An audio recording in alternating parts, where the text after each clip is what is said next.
Welcome everyone, and thank you for tuning in to the San Francisco Seagulls versus the Alameda Merchants rematch. They first faced off against the Seagulls home opener, and it was quite the nail biter. The Seagulls were ended up able to come out with the win, 5-4. And tonight we have Luden Hillard looking to get his comeback. Last time he pitched, went 3 innings, 3 runs, 3 earned runs, and 1 walk, and that was against Walnut Creek. And as well as the offense for the Seagulls, it was quite a devastating loss for them. They had 15 strikeouts last night, but they're looking to come back after that. Yeah, and I want to pay attention to this rematch because it was opening day at home for the Seagulls, and they bounced back in the bottom of the 8th inning. Christian Lamoth had a 2 RBI single to take the lead, and then the Seagulls took it from there, won the game 5-4, started on a 2-game win streak. To this season, they have a 5-game losing streak that they're currently on, looking to bounce back. We'll see what Loudon Hilliard can do on the mound to help them. Mark Caviglia said pregame to Johnny that he's seeing promise from the mound, but they haven't shown that consistent success yet, and that's what Hilliard needs to do today to get the Seagulls going. Yeah, and as they faced the Merchants last time, we did see what they can do. They had 3 pitchers going up that night. Deacon Mendel, Theodore Soares, and Matthew Potter all performed very well, and they combined for 10 strikeouts. And the most earned runs they gave up was 4, but they did limit their walks to only 3, so they did a good job keeping the runners off. So it just shows what they can do, except for the past couple games, they haven't been really showing what they can do, but tonight's a new game. The Merchants are only 3-3. But the Seagulls do have a chance to win tonight and potentially go up in the standings. But they need a big win tonight. And you look at the Merchants' last few games, they had a 3-game series against Sonoma where they won it 2-1. And Sonoma was the team that gave the Seagulls fits in the final inning at home earlier in the season. And then yesterday against Walnut Creek on the road, they got the win 7-4. Kai Laxa with 3 RBIs, Braden Smith with 2 RBIs, and Titus Wheelock with 2 RBIs in his first appearance at the plate for the Merchants. So big time win for them, and they're coming in full momentum. Yeah, and the current standings for the Northern Standings, San Luis Obispo Blues currently sitting in first place after a big dominated win, sitting at 8-2. The Walnut Creek Crawdads 4-2 as they lost last night. The Sonoma Stompers sitting at 5-3, winning in back-to-back games. Alameda Merchants 3-3 as they won last night as well. Santa Maria Indians are also on a losing streak as they lost in back-to-back games. And then San Francisco Seagulls sitting at 2-5, losing 5 straight. Menlo Park sitting in last place, still looking for the first win, 0-7.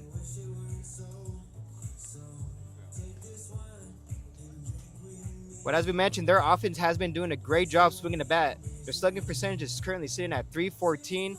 On-base percentage is quite outstanding, sitting at .341. And as a team, they have hit 4 home runs.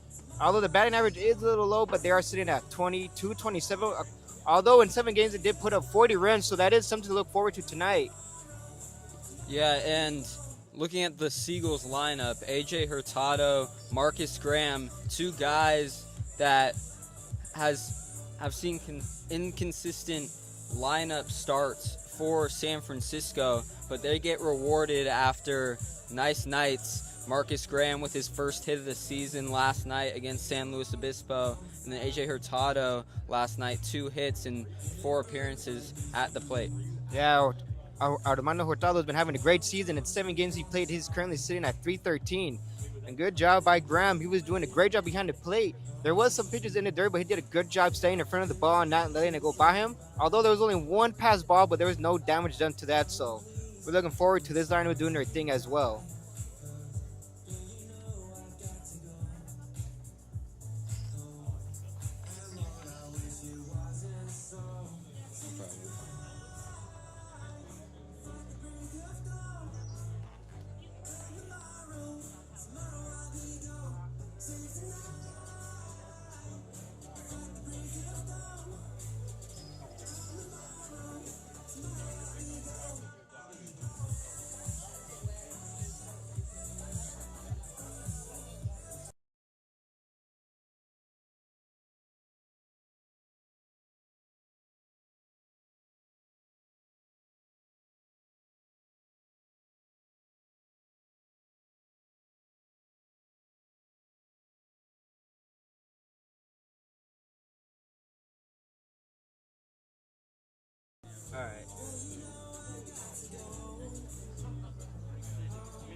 And we're moments away from the first pitch, and we'll continue right after the national anthem.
And welcome back, folks, and thank you for tuning in to the San Francisco Seagulls versus the Alameda Merchants rematch. The Merchants starting lineup looks like this. Leading off for them is going to be number 0, Nico Rodriguez, playing second base. Batting second, number 22, Braden Smith in right field. Batting third, number 42, Trey Johnson in left field. Cleanup hitter for them, number 50, Titus Whitlock, the DH. Batting fifth, number 2, Kai Lexa in shortstop. Batting sixth, Matt Gonzalez, number 5, behind the plate. Batting seventh, number 8, Fabian Gomez playing first base. Good evening, Seagulls fans. Number 1, Isaiah Landry in center field. And last but not least, number 3, Ethan Reeder in third base. And their starting pitcher is going to be Jack Kurz, making his second appearance tonight. And Seagulls starting lineup looks like this. Leading off for them is going to be number 38, AJ Hurtado in left field. Number 29, Jake Brewer at third base. Number 9, David German in center field. Cleanup, number 40, Christian Lamoth in first base. Number 32, Marcus Grab, the DH. Number 7, Emilio Feliciano, shortstop. Number 42, Derek Waldvogel in right field. Number 26, Blake Cohen's behind the plate. Number 1, Bryce Brooks in second base. And last but not least, their starting pitcher, Loudon Hillard. And we'll be right back after this break.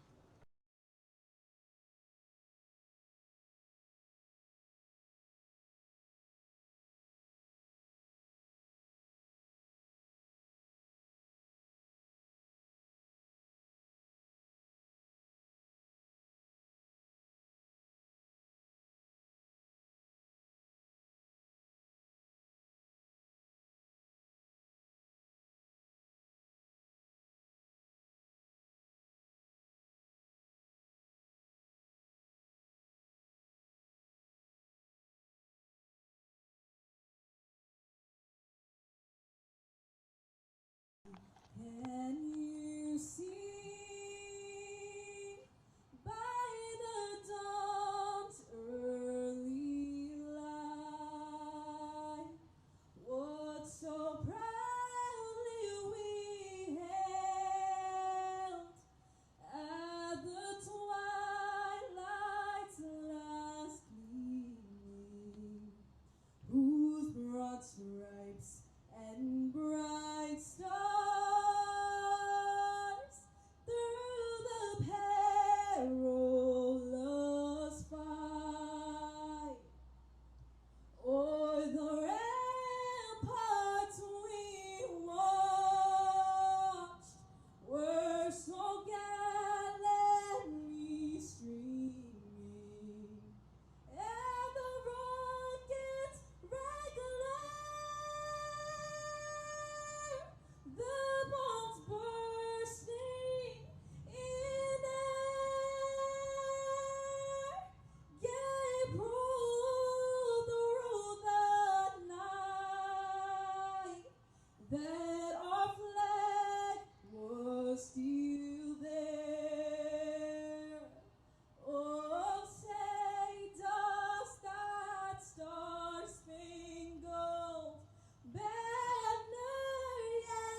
And welcome back, and thank you for tuning in to the 17th School Seagulls versus the Alameda Merchants rematch.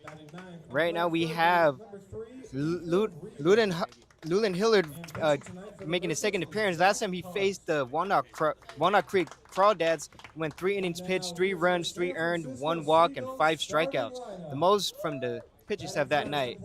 His pitch mix looks like this. He throws a 4-seam fastball sitting between 88 and 92, throws a cutter, throws in it between 80 and 84, a sweeper, 76 to 78, and a changeup that usually sits at 82 to 84, and a slider, which is, of course, his favorite pitch to go to, and his knockout pitch. And I was able to talk to him last time about his outing.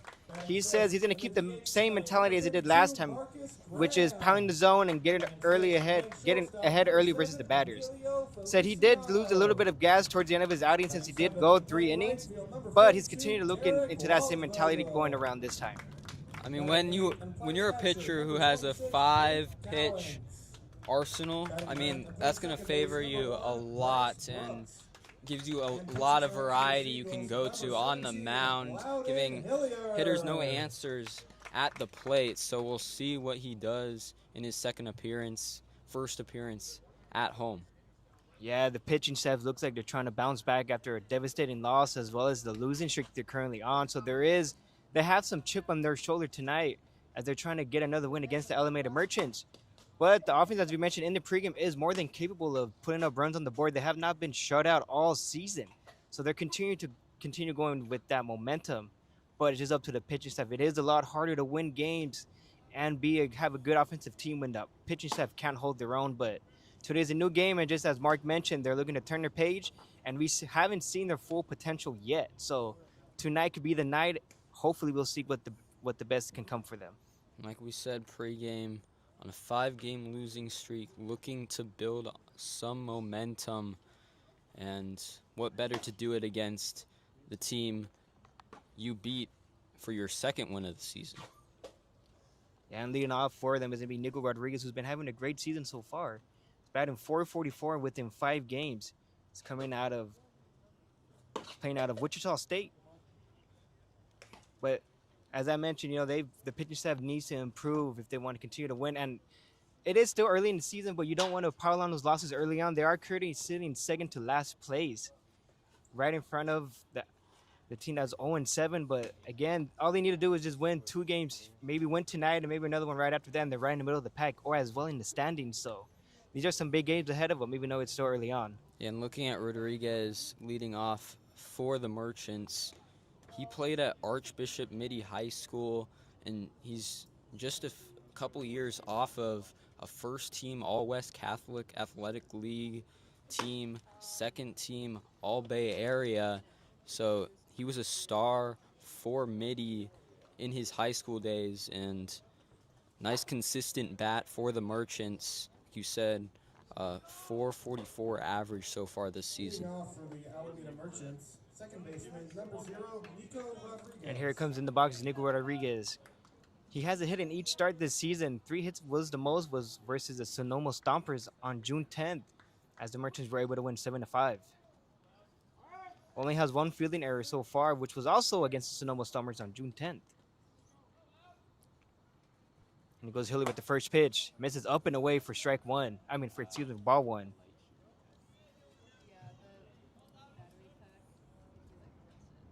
Yeah, Rodriguez, dangerous at the plate with his power, too. 1 home run on the season.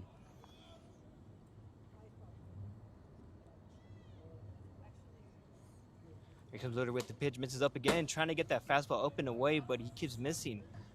Count's currently 2-0. And he did mention in their interview earlier he does want to continue to pound the zone, but it's missing early on, and Rodriguez is in a hitter's count, so Loader is going to have to give in and throw a strike. And with the dangerous hitter, Rodriguez is hitting .444. Early this season, we've seen the catchers behind the plate for the Seagulls struggle with handling their pitches. Later gets a sign from the catcher. He's taking his time.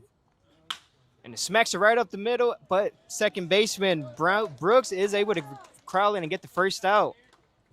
I was hit sharply right up the middle, but thankfully he was positioned in the correct area and got the first out of the game. Yeah, nice play by Bryce Brooks. He's making his first start, had a double yesterday, so momentum builder there in the field. And now batting for the Merchants is going to be number 32, Braden Smith. He's playing right field today. He's having another wonderful season, batting .471 in 5 games played. Braden Smith had 2 RBIs yesterday against the Crawdads. Lillard's trying to find the fastball open away, but it keeps missing.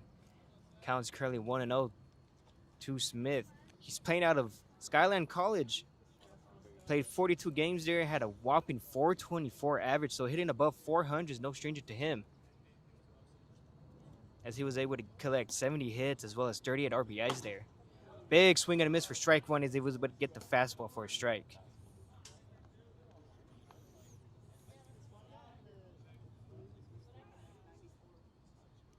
Brandon Smith taking his time after that big swing and miss.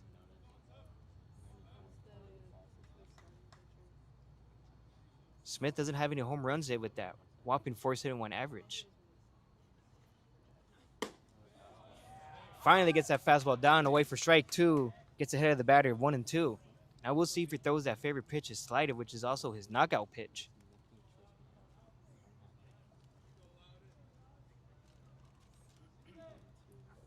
Now he's taking a deep breath before he tries to get his first strikeout of the day.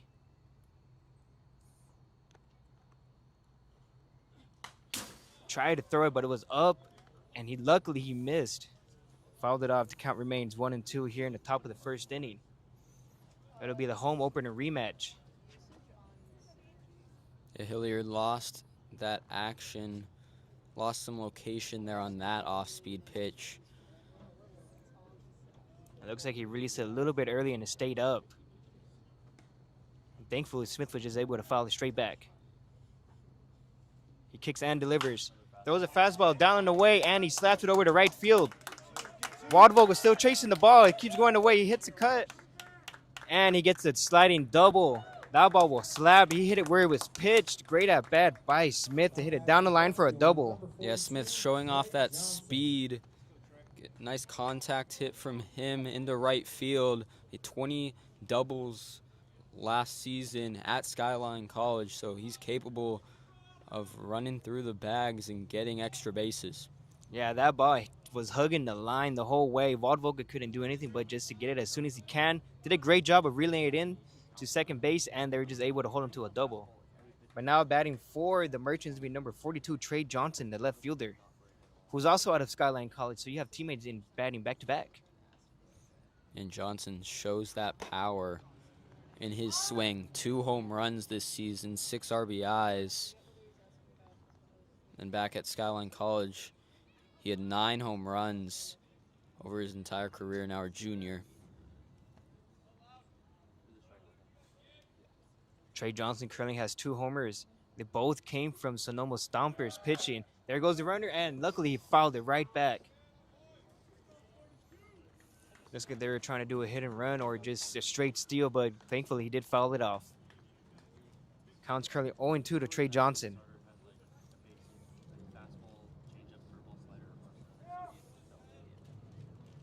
We have Smith standing on second base after a double.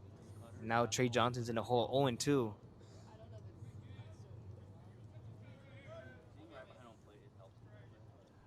Lillard has been throwing a lot of fastballs lately. Only 1 hit so far off of it. We got the shortstop Feliciano trying to keep him close to the bag. He pitches and delivers another steal. Hurtado throws the third. Got the tag, and he's out. Ball beat him by a mile. Good job by Hurtado. No, not Hurtado. Excuse me. Cohen's with the great throw. And that was the strike him out, throw him out to end the inning. Great job by the Seagulls. Good evening, Seagulls.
Welcome back, folks. Thank you for tuning in to the San Francisco Seagulls taking on the Alameda Merchants. And if you're just tuning in, you missed a dazzling top of the first inning. To end it, it was a strike him out, throw him out with a great snap and throw by Blake Coens, and Lewin Hillard got Trey Johnson looking for strike three, collected his first strike out of the inning, and now we got AJ Hurtado, the left fielder, coming up to bat. And pitching for the Merchants is going to be Jack Kirst, making his second appearance. Hurtado takes for ball one.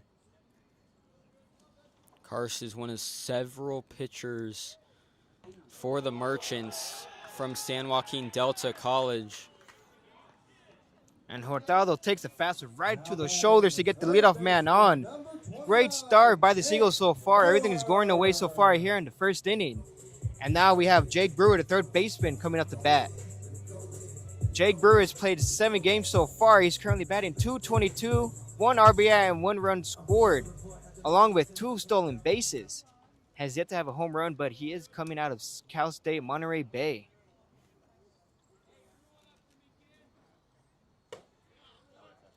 Bog, he gets him right down and away for strike one.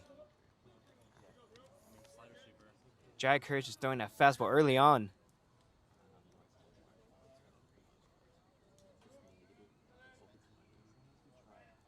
Curtis gets his pitches and delivers. Tries to throw the breaking pitch down and away, but Brewer was not chasing that pitch. Misses for ball one. Counts currently at 1-1. Karst penciled in a win in his first appearance this summer for the Merchants. Only 2 strikeouts. Misses in for ball 2. Great take by Brewer. Sitting at 2-1.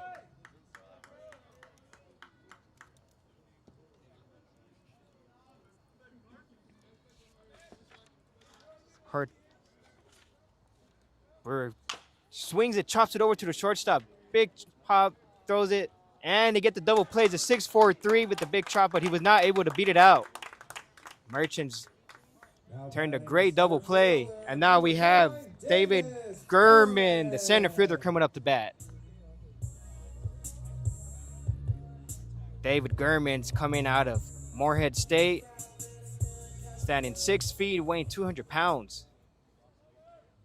Played in 6 games, is currently batting .333 with 3 RBIs, 5 runs, as well as 2 stolen bases. He's having a great start so far. Did he check his swing? Yes, he did. He was able to hold back on that breaking pitch down and away.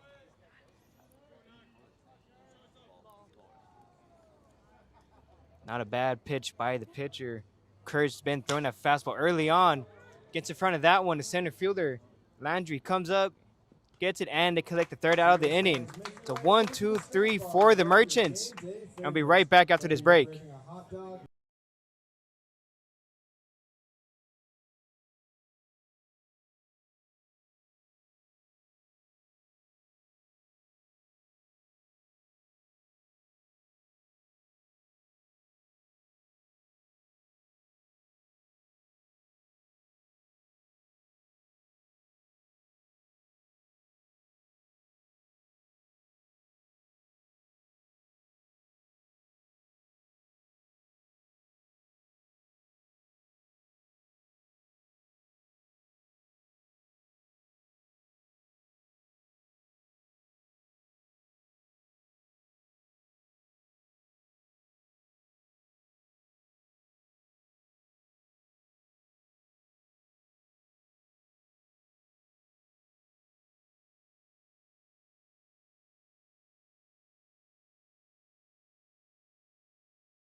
Thank you for tuning in to the San Francisco Seagulls taking on Alameda Merchants. It's currently game 2 of the rematch. The Seagulls were able to take game 1 back in their home opener, winning 5-4, which was a complete nail-biter. But in case you missed it, back in the bottom of the first inning, the Seagulls did end up grounding out into a double play, as well as a fly to center field. They did get their leadoff runner on Hurtado with the hit by pitch, but they couldn't do nothing else with that. And now batting for the Merchants will be number 50, Titus Whitlock, their DH. Yeah, Wheelock, a first-team All-Pac West for Fresno Pacific University last year. 336 average, 9 home runs. He's a true slugger at the plate for the Merchants this season. Debuted yesterday against Walnut Creek, had 2 RBIs. Count's currently sitting at 1-0 to Whitlock. Takes for ball 2.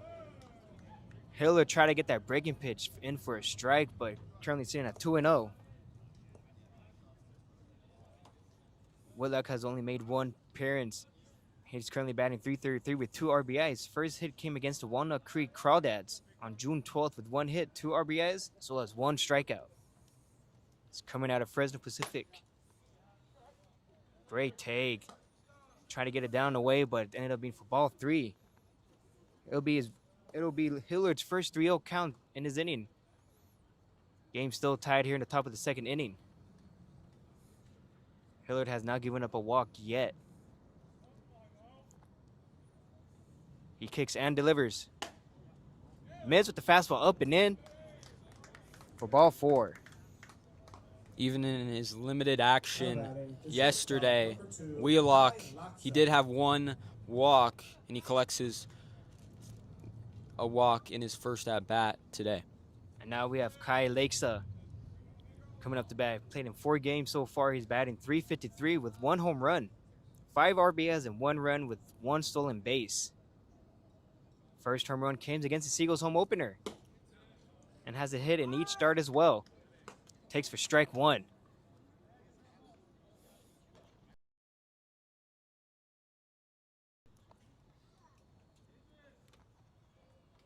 Hilliard staying aggressive, pounding the zone with the fastball. Whitlock not taking necessarily too big of a lead, staying pretty close to first base.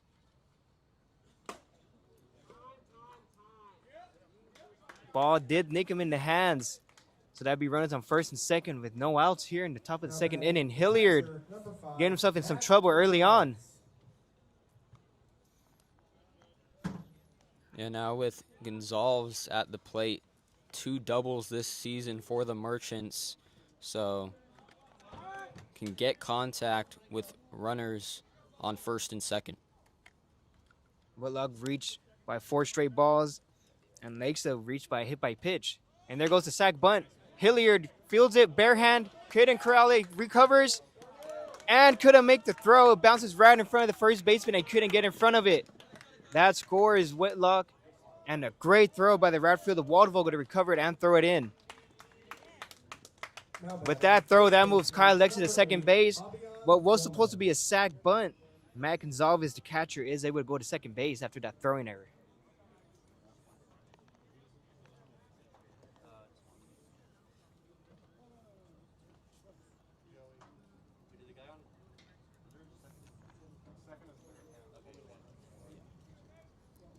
Now we got Cowens and Hilliard talking on the mound for Fabian Gomez up to bat.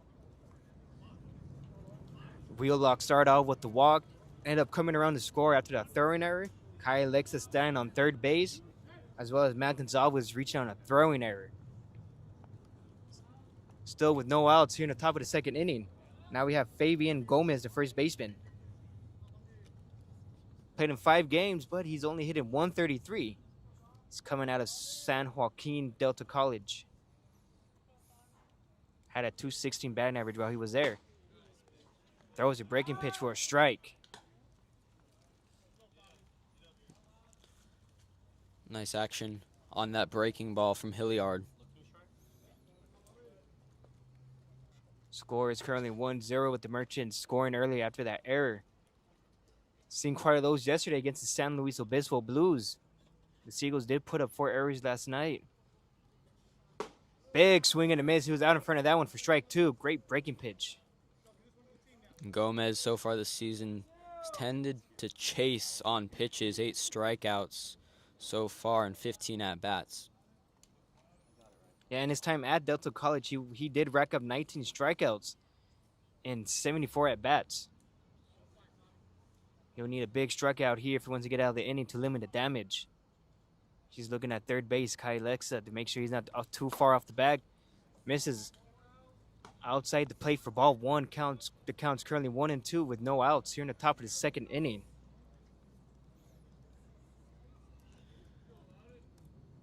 We have yet to see a fastball in this inning, in this at bat so far.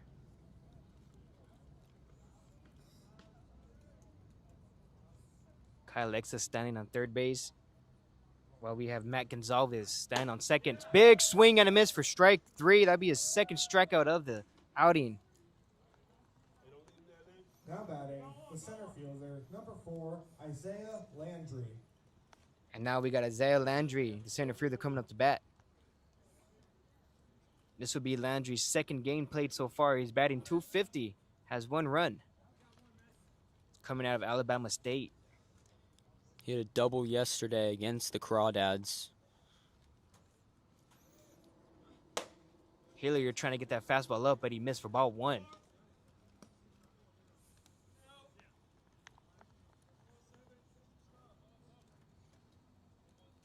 Seagulls pitching staff has been struggling, and we're starting to see it yet again, and it's only the second inning. But they did collect their first out of the inning, which is a big deal for them, as they have runs on second and third. And on deck for the Merchants, we have number 3, Ethan Reeder. Fastball missed up and in yet again. Count's currently 2-0. Yeah, and for Landry, last season at University of San Francisco, 272 average, 21 RBIs, but before that, transfer from Alabama State, where he was consistent at the plate with 324 average in 2024 and 327 average in 2025. Yeah, the most hits he had that season was 4, and that was against Florida A&M. So he does show that he could swing the bat. Takes for strike 1.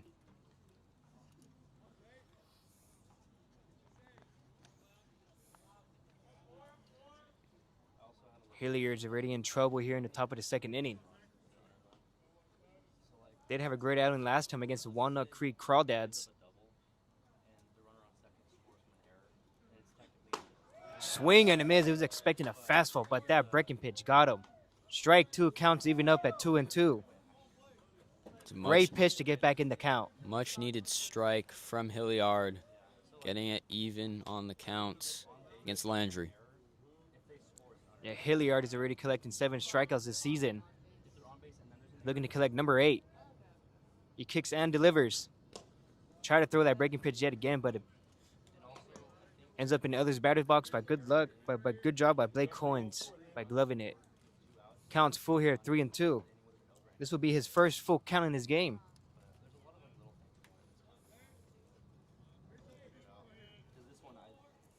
And the last thing you want to do if you're the starting pitcher to get bases loaded early on, as the Merchants already have a 1-0 lead.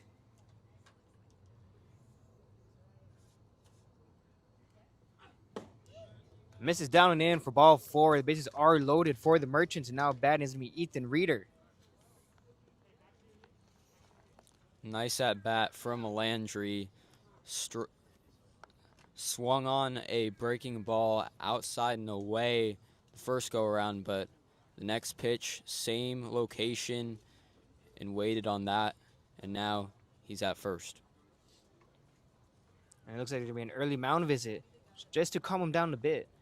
Not a bad idea because he did walk the leadoff batter, hit the next batter, a throwing error by him, but did strike out Fabian Gomez to get the first out. And now he has his second one of the game, which went to Isaiah Landry.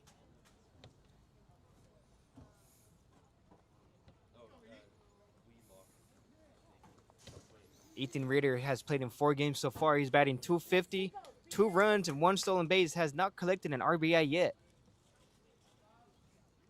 This is a favorable RBI opportunity, though, for him with bases loaded, 1 out. In the last game he started, he has a hit in each so far. 2 was the most, but that was against Walnut Creek Crawdads as they were able to win 7-4. Reed smacks it over to third baseman, was not able to get it left field. Hurtado comes it in, reels it in to the cut, and they just go station to station. He collects his first RBI of the season. Score is currently 2-0 with one out. Now batting second base. And nice job turning on that pitch, getting it into shallow left and getting an RBI. And now coming up to bat, we have Nico Rodriguez, the leadoff batter who did line out his last at bat.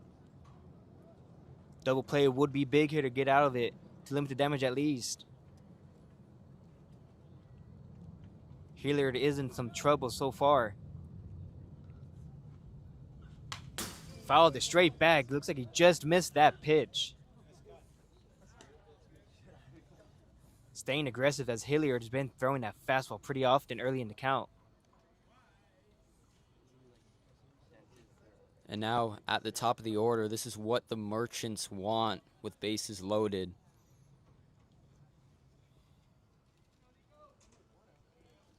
Hilliard is taking a deep breath, big kick. Strike two, got him with the outside fastball, down and away.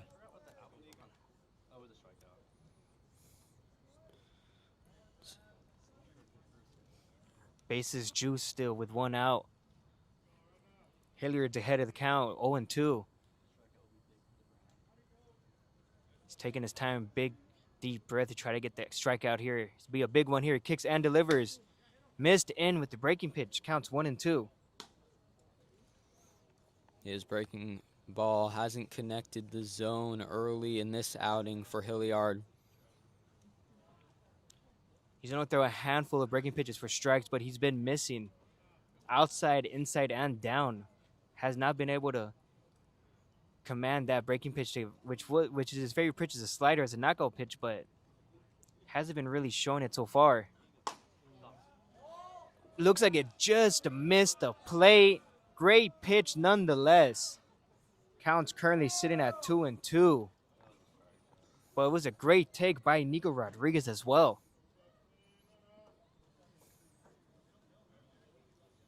I know for a fact Hilliard wanted that one.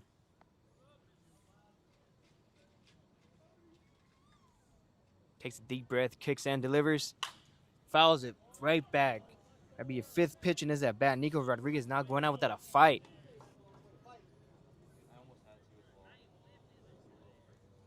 And on deck for the Merchants, we have number 22, Braden Smith.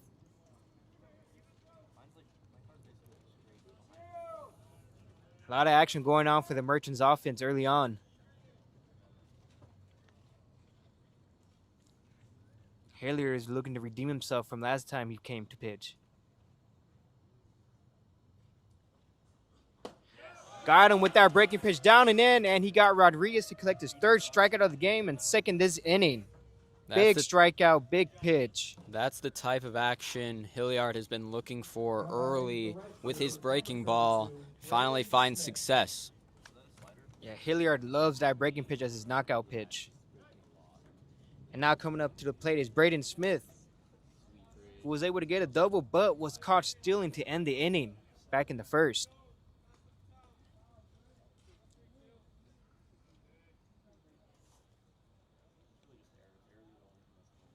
Here comes the pitch. Gets the fastball down and away for strike one. Hilliard's fastball is sitting between 88 and 92. And he does have a changeup which sits 82 to 84, so he does have some pitches to play with. If he tells him right, he is able to get out of this inning, eliminating the damage. Hilliard with that breaking pitch yet again, gets him chasing. Beautiful spot. It looked like it was going to stay outside off the plate, but it just ended up breaking away for strike two.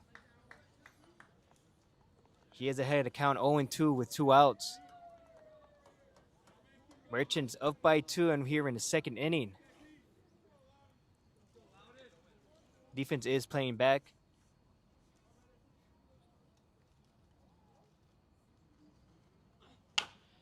Is able to get him to roll over. Shortstop Emilio Feliciano just whiffs it and goes under his glove, which what could have been the inning out. And there goes 2 more runs for the Merchants. Score is currently sitting at 4-0. Fielder, number 42, Trey Johnson. Yeah, and There's the not- errors, they've become a force of habit for the Seagulls early in this season. And 2 games so far, including last night, that'll be 6 errors by the defense. First one came from Hilliard back in the first inning with the throwing error, and now Feliciano. The ball just goes right under his glove. And now batting for the Merchants will be Trey Johnson, who struck out his first time around. Gets him again with the fastball for strike 1.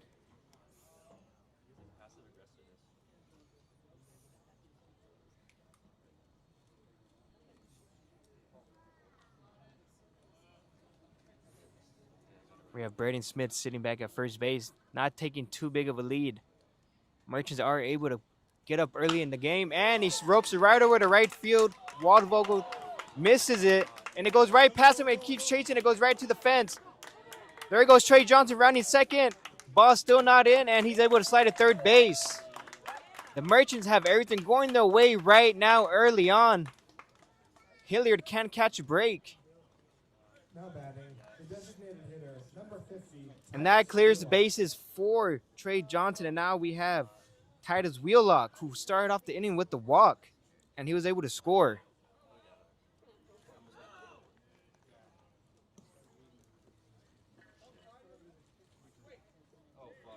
Merchants have put up 6 runs here in the second inning.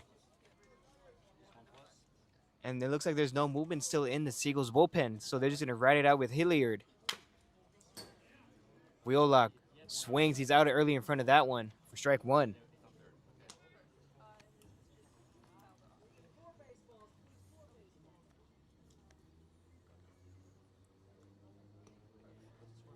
And it looks like those errors are starting to bite him right now. What could have been the inning out just put up 2 more runs for the Merchants.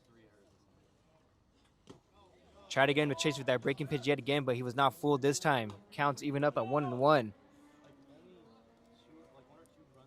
Wheelock now at the cleanup spot, just looking to send Trey Johnson in to score.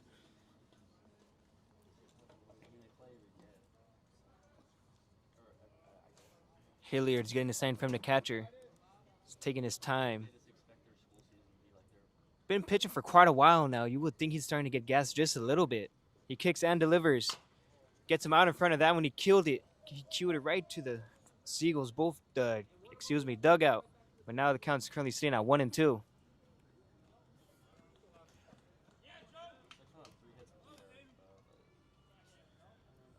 Now, once they do get out of this inning, the Seagulls do have a lot of work to do. Offense has been showing up, but being down early 6-0, what the defense doing what they've been doing the past 2 games, it's not looking pretty so far. They have 6 errors in back-to-back games. And Hilliard, he's now up to 40 pitches in this outing. It's only the second inning. Try to get him to chase yet again, but Wheelock just continues to take great pitches. Count's currently 2-1.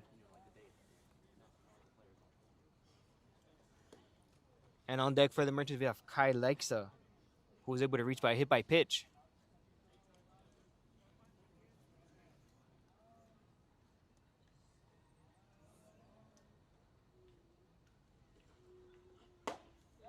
Hilliard missed with that breaking pitch yet again. Counts 3-1.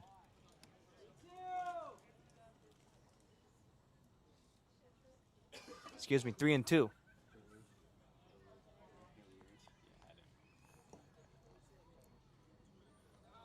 This would be a big strikeout for Hilliard. He needs to get out of this inning as soon as possible because everything's going for the Merchants right now. Taking a deep breath, kicks and delivers. Misses in for ball 4. That'll be his 3rd walk of the inning. And Wheelock collects his 2nd walk of this game. He's known for his power back at college at Fresno Pacific, but showing his patience and discipline at the plate today. Wheelock collected 2 walks in the same inning. That's the only thing he's done offensively so far, but he'll take it. And now batting is be Kai Lexa, who was hit by a pitch.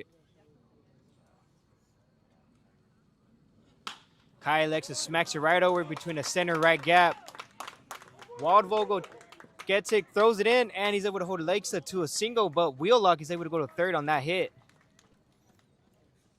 And this inning's turning into trouble for the Seagulls. 2 outs, haven't found a way to get out of the inning. The catcher, number 5, Matt Gonzalez. And now coming up is number 5, Matt Gonzalez, the catcher, who reached on an error by Hillard. And it looks like there's going to be another mound visit to discuss the game plan or potentially give the bullpen as many pitches as they can to get warmed up at ASAP.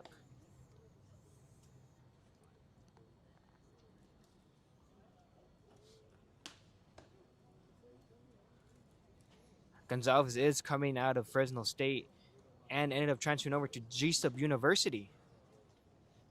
His time at Fresno State, he appeared in 8 games with 5 starts as a catcher, and has earned his first collegiate double against San Jose State. Drove in 3 runs and claimed 30 RBIs that season. Hilliard's doing what he can, trying to push himself to get out of this inning.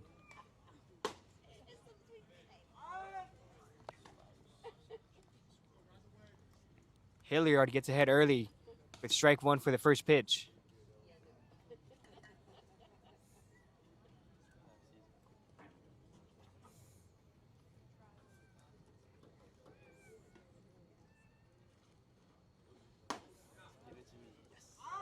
Gets back-to-back strikes.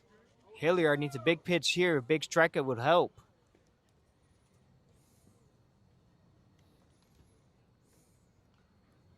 This would be the second time Matt Gonzalez comes to bat in this inning alone. He reached on an error. And there goes Lexa. But Gonzalez fouled it off. Count still 0-2.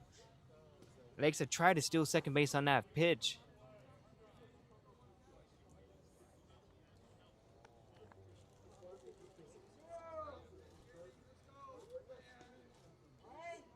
Matt Gonzalez, the catcher, is doing what he can to put on more runs for the Merchants as they're already leading 7-0 here in the top of the second. Big strike 3 to end the inning. Emilio Feliciano had the chance to end it, but it went right under his glove. But nonetheless, they're able to get out of it, and we'll see you back in the second inning. We'll be right back after this break.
And welcome back, folks, and thank you for tuning in.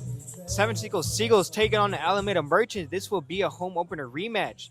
And it looks like the Merchants are running away with this game so far. They ended up putting up 7 runs back in the top of the first inning with 2 errors, a hit by pitch, and 3 walks. And now batting for the Seagulls, we have Christian Lamoth, the first baseman, who did play last night against the Blues. Just ended up getting a single for the night with 2 strikeouts. Lamal takes for strike one, counts even up at 1-1 apiece. Lamoth is currently batting .333 in 6 games played so far. It does have 2 home runs, 8 RBIs, and 4 runs. And he takes for ball 2. Great take by Lamoth. See if Lamoth can do any heavy lifting. Great take. It was the breaking pitch down and in, and he throws with the fastball up, trying to get him to chase at a high fastball, but did not work this time. Last inning, the Seagulls did get a runner on with Hurtado getting a hit by pitch.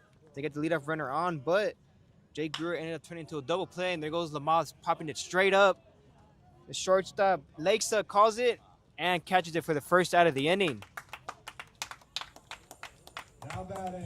Nice job tracking that from Kyle Lakesa, the shortstop. Yeah, tonight the win isn't too bad, as the first week of their home opener, it was pretty bad with that win, but now the wind has calmed down a lot, and now we got some great weather for some great baseball. And now coming up to bat is Marcus Graham, the DH, number 32. Marcus Graham has played in 6 games so far for the Seagulls. He's batting a .67 with 4 runs and 1 stolen base.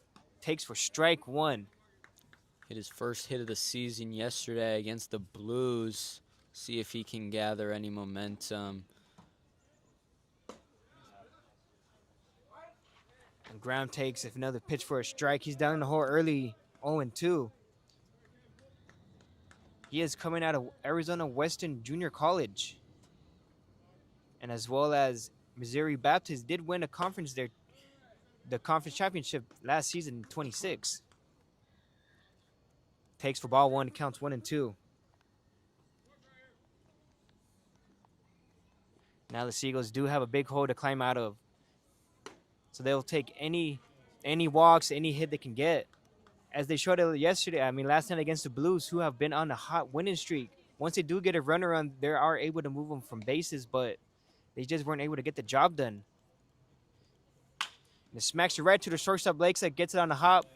Shuffles, throws it to first base to collect the second out. Lakesa has been getting the first 2 outs here so far in the bottom of the second inning. And Lakesa showing his ability in the field, tracking it and getting that grounder, controlling it at short to get it for the second out of the inning. Yeah, Lakesa's showing a great glove so far. Waited for the long hop and was able to get the out at first base. And now batting for the Seagulls will be number 7, Emilio Feliciano. He's currently batting .136, and this will be his 7th game played. Feliciano chops it over right to the third baseman. He crawls it, throws it, and they have a 1-2-3 inning. Not a great way to start off the second inning, but we'll be right back after this break.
Baseman number Welcome 8, back, folks, and thank you for Leon tuning in Gomez. into Game 2 of the rematch.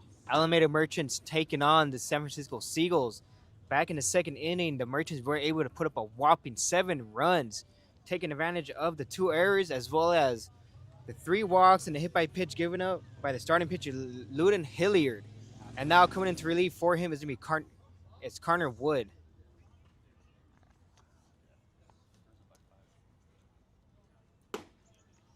Connor Wood, first pitch is a ball down the way to Fabian Gomez. Wood yesterday in 1 inning played against San Luis Obispo had 2 strikeouts. We'll see if he can continue that. Wood throws it in. Gomez turns on it. And is it going to stay? And it's fair. Fabian Gomez turned on that inside pitch and it left the yard. Now the Merchants are up 8-0 early on. It's still only the top of the 3rd inning.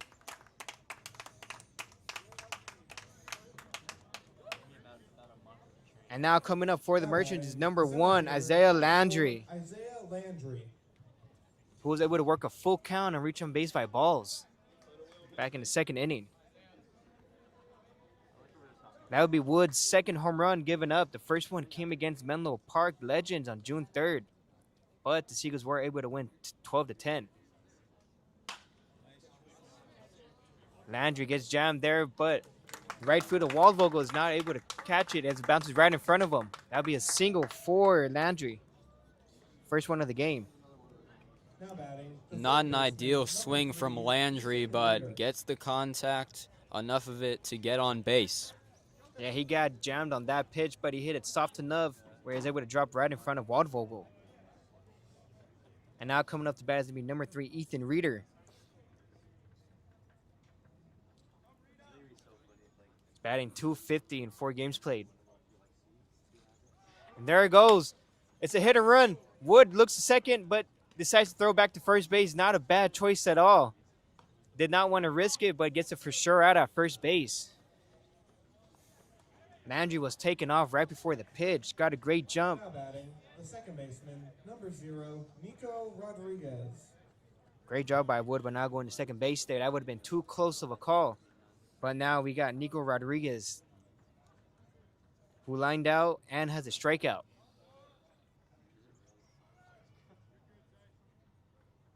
Connor Wood's taking a look at Landry. Kicks and delivers. There's the bunt. Pulls back and takes it for strike 1. The Merchants are staying aggressive early on. Still trying to put the ball in play. And we got the third baseman, Brewer, playing in on the grass while Lamoth is playing back.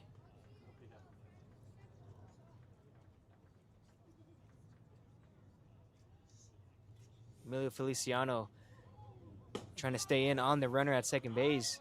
Trying to keep him honest. And he takes for strike 2. He's early ahead, 0-2. And Wood continues to glance at Landry at second. See if Landry does anything. And now Brewer is playing back. Was creeping on the grass early in the count. Fouls it straight back. Stays alive in his at bat.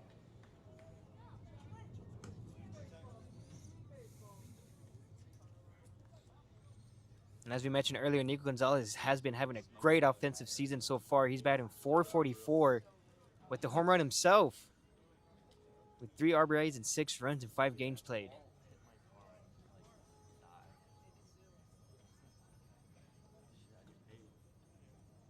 Connor Wood looks back, throws and delivers for ball 2, count even up at 2-2. Excuse me, 1-2.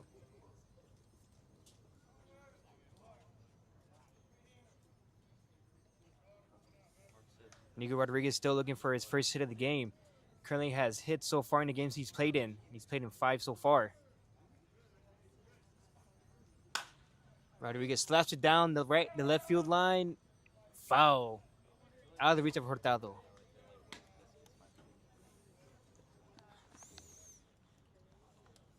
Nice job from Rodriguez staying alive in the count. Count still remains 1-2 to Rodriguez. This will be his 6th pitch in his at bat. Landry standing on second base after the single. Takes a big lead there at second base. Rodriguez smacks it to center field. German is able to corral it and get the second out. Gurman is able to get the second out of the inning. Nice range from Gurman. He's been consistent in the field so far this season at center for the Seagulls. Big second out of the inning. I'm surprised Wood didn't try to pick off at second base. Landry was taking a suicide lead. He was pretty much halfway to third base. And now we have Braden Smith, the right fielder. Ended up getting a double and reached on an error. We'll see if Landry takes another suicide lead yet again. Gets him with the breaking pitch for strike one. There was some nice action on that pitch. Carnwood currently has 6 strikeouts in this season. The most it came from was Menlowood Legends with 3, and the second most was 2, which was against the San Luis Obispo Blues. And there goes Landry trying to steal third. Brewer throws to third and is not in time. Blake Cohen was not able to get the runner at third base. The great job by Landry.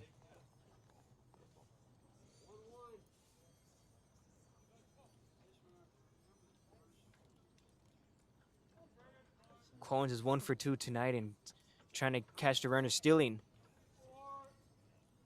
Caught the first one at third base, but was not able to get Landry this time around. Great take by the batter, Braden Smith.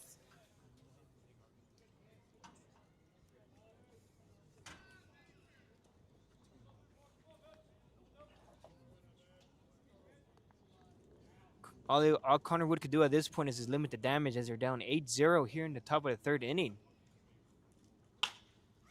Turns on that one, down the line, foul. Braden Smith even up a count at 2-2. A strikeout here or just an out will be big for the Seagulls at this point.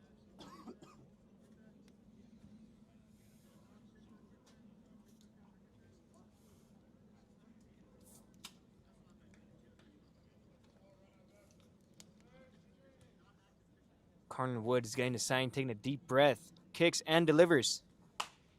Trying to get him with the breaking pitch, but Smith is able to follow it off yet again. A similar occasion to the first pitch of the at-bat on a breaking ball. That time, Smith got contact. Great job by the Merchants early on. They've been following off a lot of pitches. Staying the count, fighting.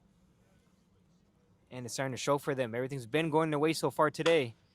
Smacks it right over to the second baseman, Brooks. Fields it and throws it over the first baseman. What would have been, again, the inning out becomes another throwing error for the Seagulls. That would be the third error tonight. They're almost going to match last night's errors, which was 4. They're currently sitting at 3 here, only in the top of the third inning.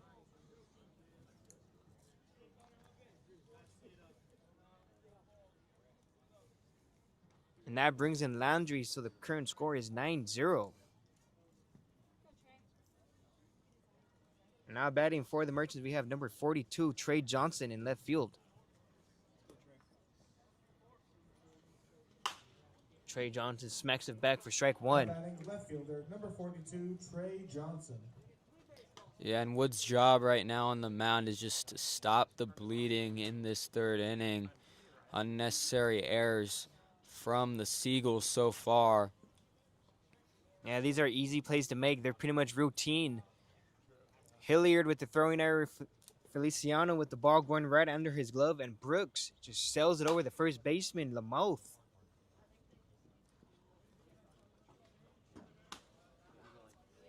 There goes another foul for Trey Johnson. Lamouth's been getting some wild throws to him so far. He tried to pick the first one by Hilliard, but now he wasn't able to reach Brooks' throw that just sails right over him.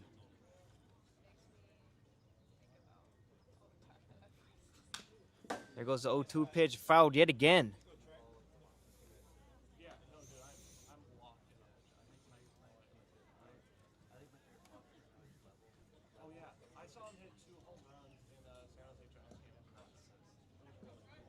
Count still 0-2. Now it looks like in back-to-back games, the Blues and the Merchants have been seeing the pitchers. It looks like they've been following a lot of pitches, making a lot of contact, making the Seagulls defense make plays, but the defense haven't been making the plays they need to make to get out of the innings, and it's been biting them right now as we can see it. Same thing was going on last night as the Blues continue to put the ball in play in each at bat pretty much.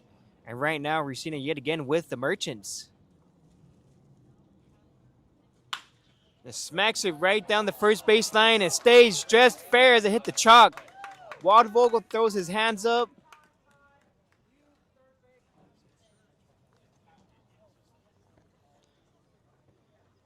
And it looks like we're going to have another mound visit for the Seagulls.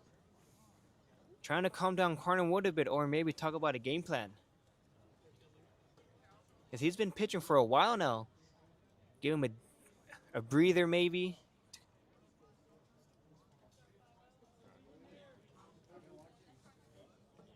And going back to Trey Johnson's ground rule double, in that at bat, he was just timing up that inside pitch from Wood, and he got one, turned on it, and got to second base. Yeah, he's been doing a great job on that inside pitch, just turning on that ball, and he was able to get the timing just enough. Hit the chalk and was able to get it a ground rule double.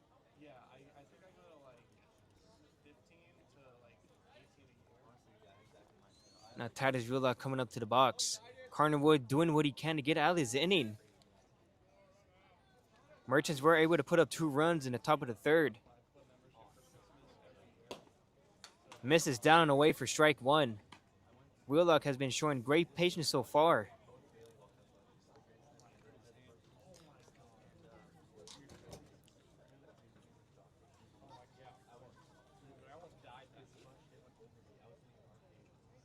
Carter Wood takes a deep breath. Kicks and delivers to the plate. Ball 2 as the ball gets him, goes in the other batter's box. Good job by Cohen. He's able to get in front of it and block it to prevent the runners from advancing. Now, as I mentioned earlier, Titus is known for his pop, but he's also showing off his discipline at the plate. He has 2 walks in the same inning, and now he's ahead in the count, 2-0. And we'll see if he can load up the bases for the Merchants. Titus Wheelock, is in the count ahead 3-0.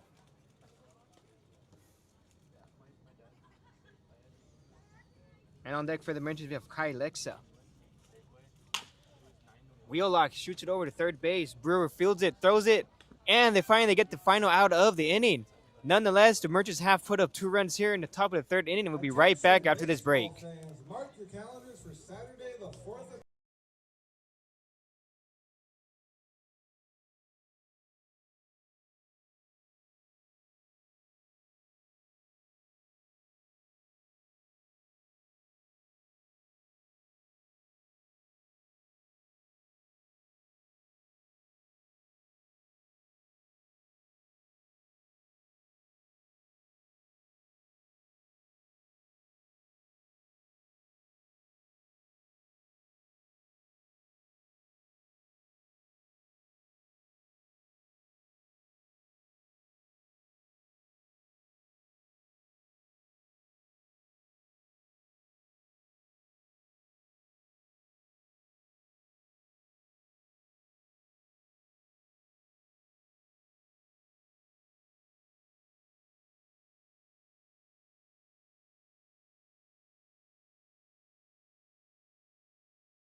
And thank you for tuning in to the San Francisco Seagulls taking on the Alameda Merchants.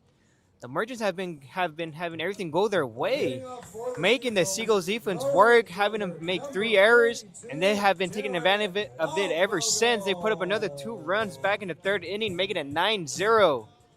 Seagulls offense needs to wake up as soon as possible to at least cut the deficit. And now batting, we have Derek Waldvogel, the right fielder. Waldvogel with a big swing and a miss for strike one.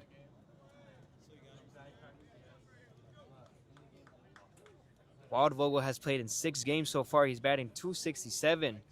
Has a home run with 2 RBIs, 3 runs, and 1 stolen base so far. Takes a breaking pitch down and low for ball 1. Counts even up. And on deck for the Seagulls, we have Blake Coens.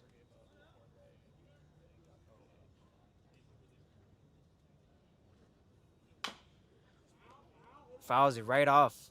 Stays alive. Counts 1 and 2.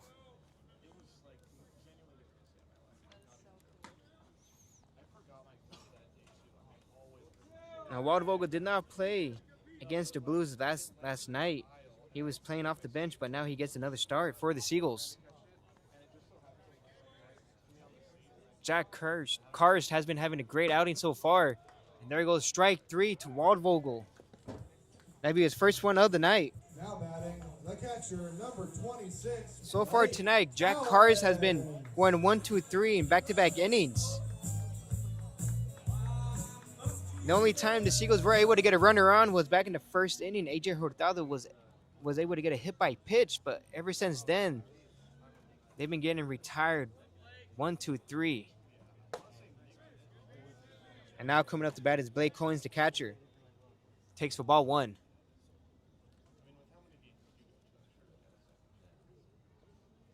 For the Seagulls so far, Blake Coens has 4 games played. Coens shoots it over to second baseman Rodriguez, and it drops over his head for the first hit of the night. Now let's see if the Seagulls could take advantage of this. They've been showing they can move the runners. As we showed it last night against the Blues, they were getting runners on early on in the game. They were able to move them to first and third, put them in scoring position. But their starting pitcher, Gallimore, was able to shut them down. But today's a new game, and we'll see what they can do tonight. And now batting is number 1, Bryce Brooks, the second baseman. Brooks had a double last night. We'll see if he can feed off of that. Bryce Brooks tried to check his swing there, but he could not hold up for strike 1.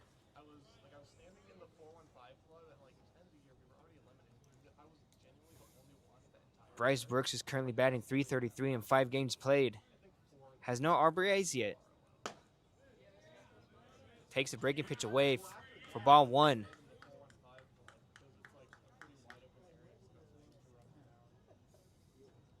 Karst is looking back at the runner at first base, Coens, to see if he's taking a big lead.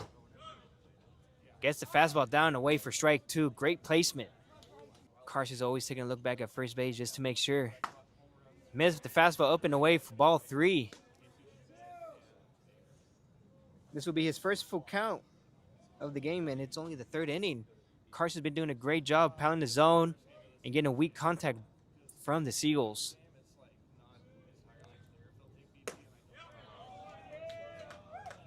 And he could not hold back, and the umpire rings him up for strike 3. That would be Karst's second strikeout of the inning and second of the game. Number 38, AJ Hurtado. And now we got number 38, AJ Hurtado, who was able to reach by getting hit by the pitch his first time around back in the first inning. Hurtado's having a great season, batting .313.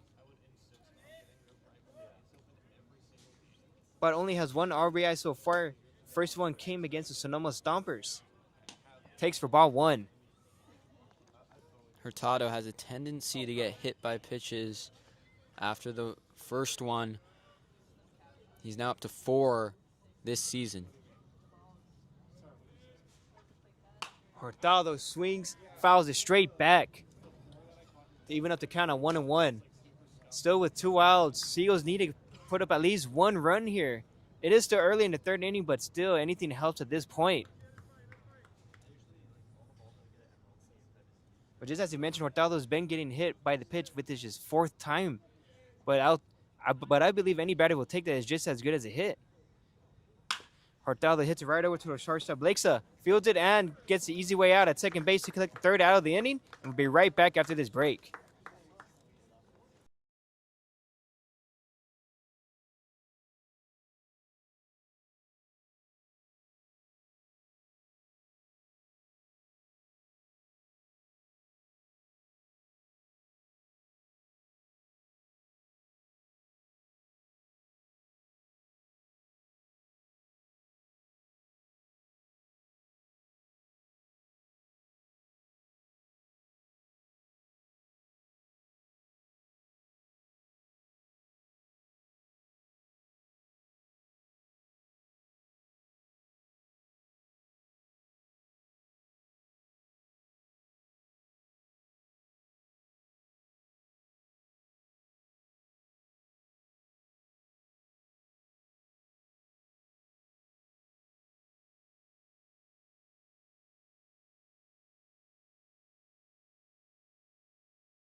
Welcome back, folks, and thank you for tuning in to the San Francisco Seagulls taking on the Alameda Merchants. The Seagulls have been a little quiet with the at-bats, but they were finally able to pull through with their first hit by Blake Cohen's back in the third inning. But Karst was able to get his first 2 strikeouts. And now coming up for the Merchants, we have Kai Lakesa, who was hit by a pitch and reached on a single his first 2 at-bats. Last time Laxa was first to the plate in an inning, he homered off of Declan Mendel.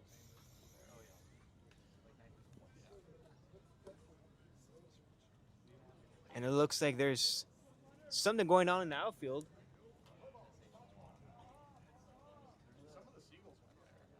Maybe there's a ball in the way or someone walking through it. But nonetheless, we return to action. We still have Connor Wood from the Seagulls still in the game. Connor Wood kicks and delivers. Lakesa shoots it right over to third base. Brewer is able to field it, throws it, and they collect the first out. 1 pitch, 1 out. Great way to start up the inning. A nice job from Brewer. Back-to-back times he's made a play at first to get the out. Great job by the Seagulls defense. They've been having a couple mishaps so far, but not this time around. Hopefully they're able to clean it up and hopefully cut down the lead as still early in the game, still the 4th inning. And now coming up is going to be number 5, Matt Gonzalez, who reached an error and has a strikeout so far in his game. Galvez takes for ball 1. And on deck for the Seagulls, it's going to be Fabian Gomez.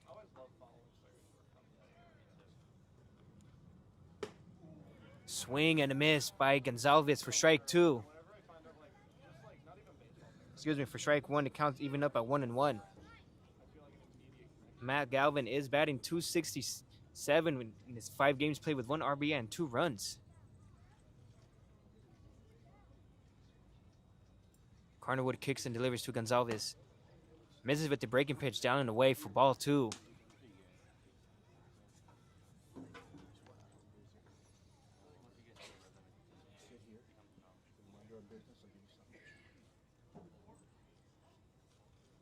Carterwood's taking a deep breath, having a better inning so far.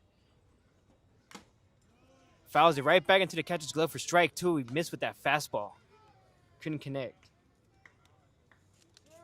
Nice up and in pitch from Connor Wood, bringing the heat. Amazing pitch.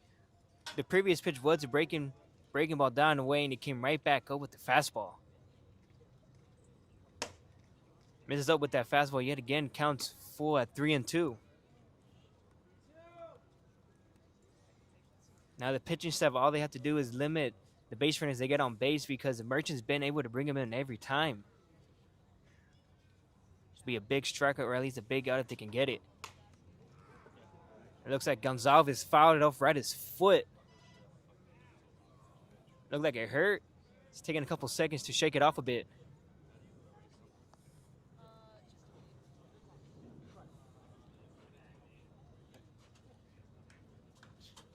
It looks like it got a good piece of him. He's still trying to shake it off. The third base coach comes around just to make sure he's all right.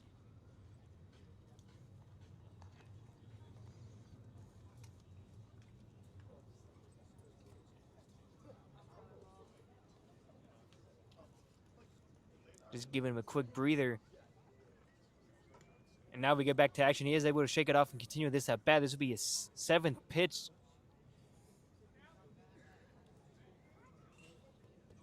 If Carnwood is able to get this out here, it'll be the first time that the Seagulls don't have any runners on with the first 2 outs. Fouls it straight back yet again. Gonzalez staying alive on that pitch. Yeah, great job by the Merchants offense. They came in ready to swing it. They've been doing nothing but swinging the bats, putting the barrel to the ball, and they've been hard out so far. Carnwood kicks and delivers. Matt Gonzalez with another foul. Shoots it over right to the left field line.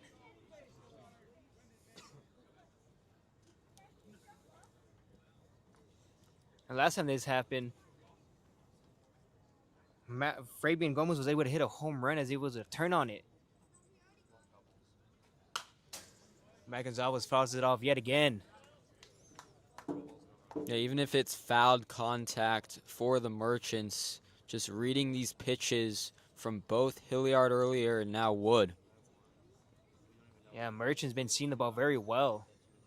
The last time in the bat went this long, Fabian Gomez just hit a nuke right over the right field wall. There goes Matt Gonzalez in the center right gap. Keeps going. Center fielder bounces off the wall. German throws it in. Hits the cut, and Matt Gonzalez is able to get a triple off that monster right center gap. So every time they do foul off pitches that have been going 6+ pitches, they're big extra base hits. Yeah, One home run and one triple so far. Gonzalez, 2 extra bases for the Merchants this summer. Now gets his first triple of the summer. Didn't have any last season at Jessup University. German did get a good jump on it, but that ball was hit way too hard and it bounced off the wall. He was able to throw it back in just in time to stop Gonzalez from advancing even any further. And now coming up to bat for the Merchants, Fabian Gomez was able to hit a home run. Gomez slaps it over to left field. Hurtado is able to catch it, throws it in. There's going to be a play at the plate, and it's not in time, and he said just beat the throw.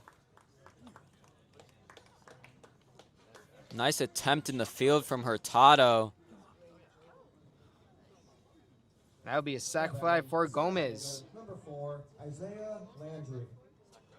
That was hit deep in left field. Hurtado did what he can, got behind it, threw it in, but was just not enough arm power to get him out. And now the lead is up to 10. Now batting for the Merchants is Isaiah Landry, who was able to walk and get a single his first 2 at-bats. Takes for ball 1 by Connor Wood.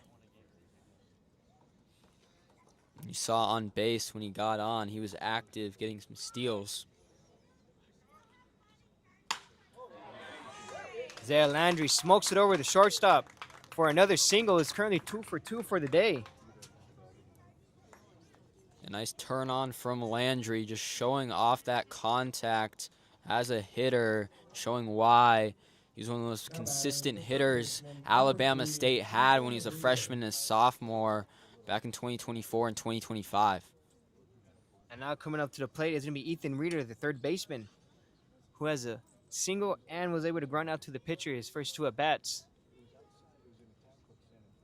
Now Landry back in the... He smacks it right over to Emilio Feliciano. Throws it, and they get the third out. And he was off the bag. Lamoth could not stay on the bag. Lamoth took off his foot, and now they have another runner.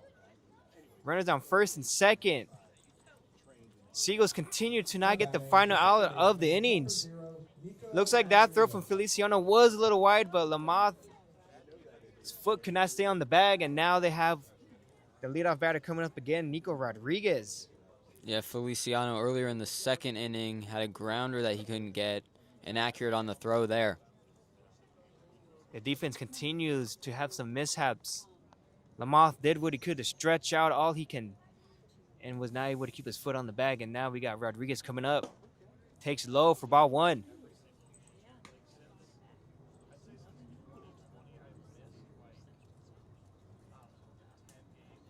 Still no movement in the Seagulls bullpen, so they're going to ride out with Connor Wood. Been doing a great job getting grounders and putting the balls in play, but it's just the defense that haven't been able to get the outs. Rodriguez takes for strike 1, counts even up. The story earlier was if the Seagulls pitching staff can hold their own, but now it looks like the defense can't get the final out of the inning and just continues, and it makes the pitchers more fatigued as they continue to throw in the inning. Having long innings for them is not a good idea. And he fouls that one off. Still with 2 outs, Connor Wood's doing what he can to get the final out. Count in at 1-2. Although the Seagulls pitching staff do have 4 outs so far. Cornwell looks back at the runner at second base, and that one looks like he hit him. Be another hit by pitch by the Seagulls pitching staff. Rodriguez getting on base for the first time tonight. It's big because they're on the order Everyone else has stayed hot for the Merchants. And now it looks like we're going to have another mound visit by the pitching coach. And now batting for the Merchants, we have Braden Smith.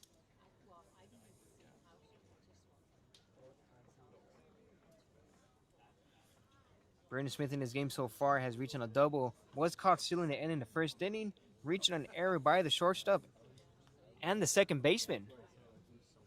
So he's been doing his job as a batter, getting on base by putting the ball in play and making the defense try to get the outs, but they have not been able to get him out so far. And now with the bases loaded, Braden Smith looks like to do some damage and blow this game wide open.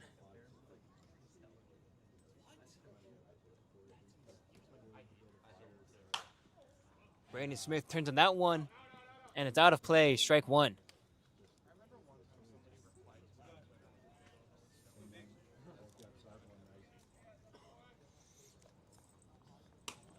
You know, having these long outings for the Seagulls bullpen, it's going to be very struggling going on to the next couple games because they've been having issues this season, and now with these long innings, it's just going to be putting more pressure on their arms, probably going to make them go longer.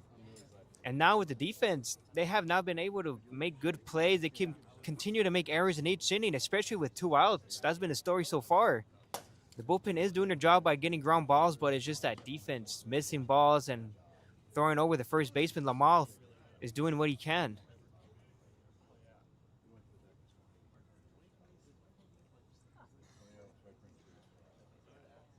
And now it looks like we got some of the Seagulls bullpen starting to get stretched out here. Fouls it straight back into the booth. Is it going to hit? No, it just misses.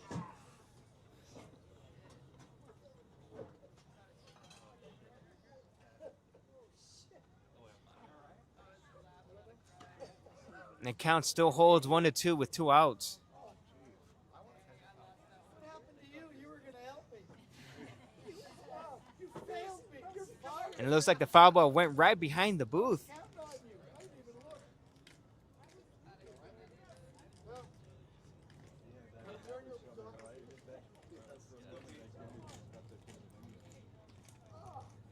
Carnwood kicks and delivers to Braden Smith.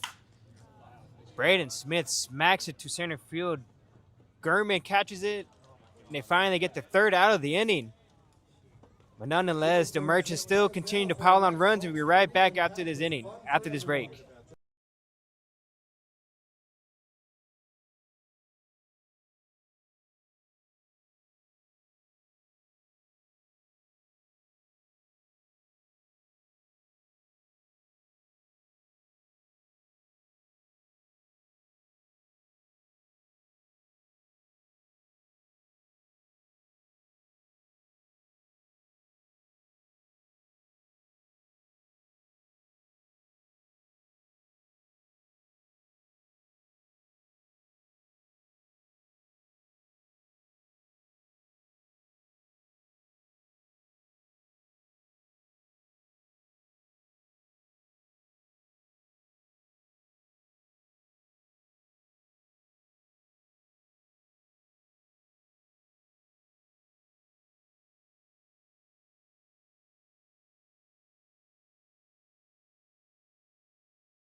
And welcome back, and thank you for tuning in into the San Francisco Seagulls taking on the Alameda Merchants.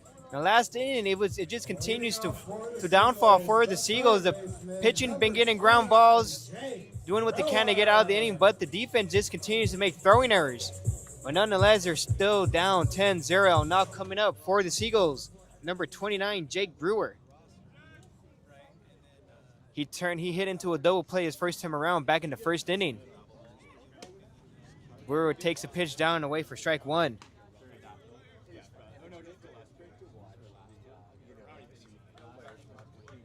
And the Merchants still have the starter Jack Cars on the bump.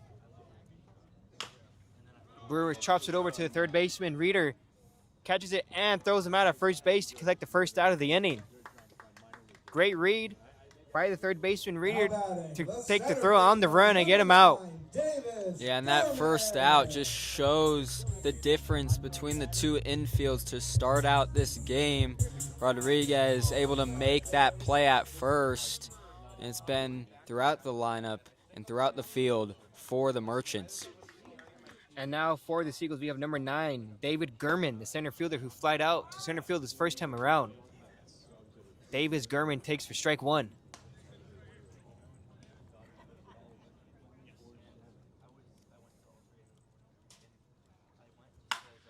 Davis Gurman turns on that one. Left fielder Johnson reads it, hops over the fence, and it's be a home run for Gurman to finally put the Seagulls on the board. That ball was crushed. Gurman finally showcasing that power this season for the Seagulls. 9 home runs, 36 RBIs last year for Morehead State, and that's the type of play the Seagulls have been looking for all season. Now that would be David Gurman's first home run of the season for the Seagulls. And now batting for the Seagulls will be their cleanup hitter, Christian Lamoth, who popped out to the shortstop his first time around. Lamoth is currently batting .333 with 2 home runs. Takes in for ball one. Now let's hope that home run by Gurman is able to wake up the Seagulls offense. And if anyone can catch momentum in this lineup for the Seagulls, it's been Christian Lamoth all season long. Takes the fastball up for ball two.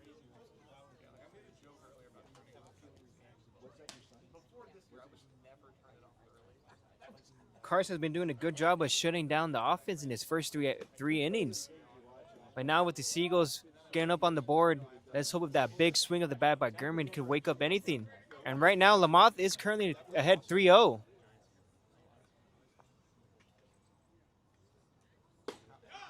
Takes right down the middle for strike one. It's a big first strike for Karst in this at-bat. Lamoth was able to hold back that swing and is able to get a walk to continue on his inning with no outs. Excuse me, 1 out. Now we have number 32, Marcus Graham. The runner on first, 1 out, Marcus Graham is coming up to the plate.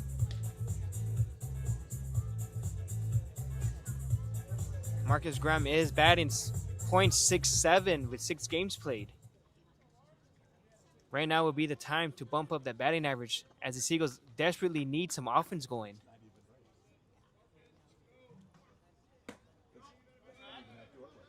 Graham takes down and in for ball one.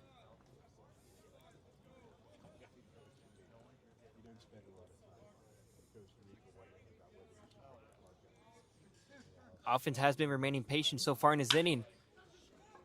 Graham shoots it over to the second baseman. He drops it and is able to get the out at first base. Rodriguez couldn't hold on to that hop. And that advances Lamoth to second base. With that hop to Rodriguez, they hit the top of the lip of the grass and was able to keep the inning going for them now with 2 outs here in the bottom of the 4th inning. And now coming up is Emilio Feliciano. Hopefully the Seagulls take advantage of that mishap by the second baseman. With another runner in scoring position. Feliciano takes the breaking pitch down and away for strike one. Even with that little pop that Reeder couldn't control with his glove, they still get an out in the inning.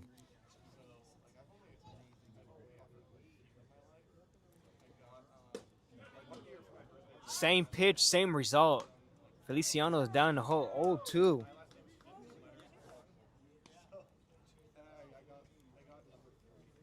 Now the Seagulls offense has been doing a great job with these at bats. They don't have as nearly as much as strikeouts as they did last night. In each inning last night, the Blues were able to get to attack on at least 2 per inning. But now things are starting to look a little different here, with only 2 that came back in the 3rd inning. Now Feliciano is in a 1-2 hole, taking that pitch for ball 1.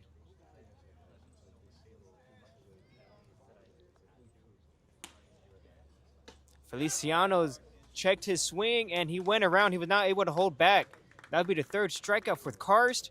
We'll be right back after this inning. Keeping you from living life to the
Welcome back, and thank you for tuning in to the Alameda Merchants taking on the San Francisco Seagulls.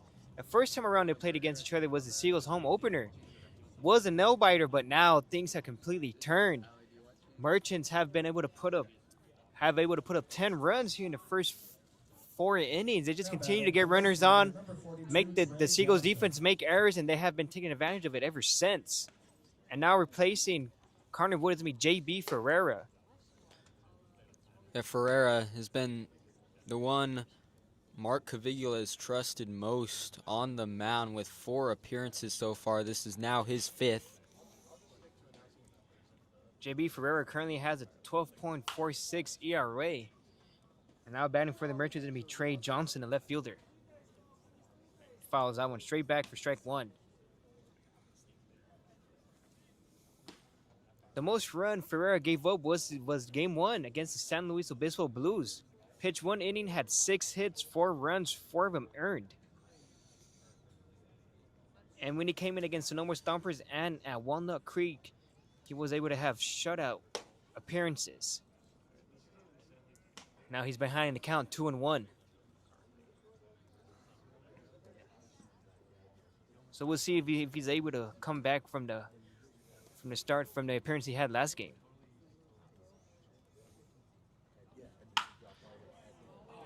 And that one shot over past the first baseman as Johnson collects his 2nd hit of the game.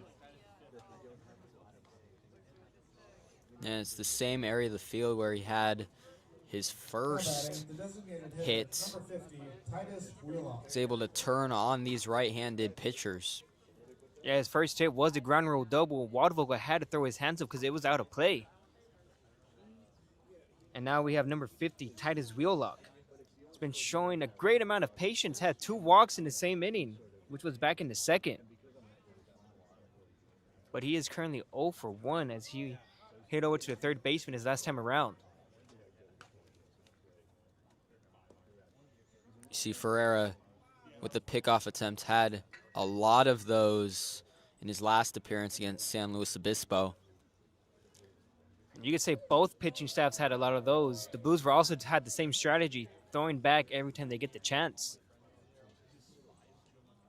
Nice action on that pitch, getting Wheelock to chase down and away. Ferreira is keeping a close eye on Trey Johnson back at first base. Goes back with the same pitch. Throws it back to first. Was almost another wild throw, but Lamoth is able to get a glove on it and keep it in front of him. That's an underrated play from Lamoth, because if that went wild, Trey Johnson could have stolen second right there and gotten into scoring position with 0 outs. Yeah, Blake Coynes got lucky there. Lamoth has been busy at first base today.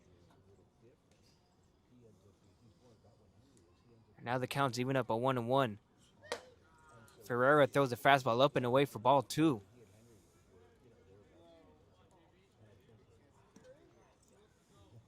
This is his 5th appearance, but he only has 1 strikeout, which came in the first game of the season at Menlo Park. Wheelock turned on that one. Right to Hurtado. That was a shot to left field, but it was hit right at him. Now batting, the shortstop, number 2, Kai Laxon. And that would be the first out of the inning. Now we have number 2, Kai Lakesa, coming up to bat. Has reached twice. It was hit by pitch the first time around and got a single.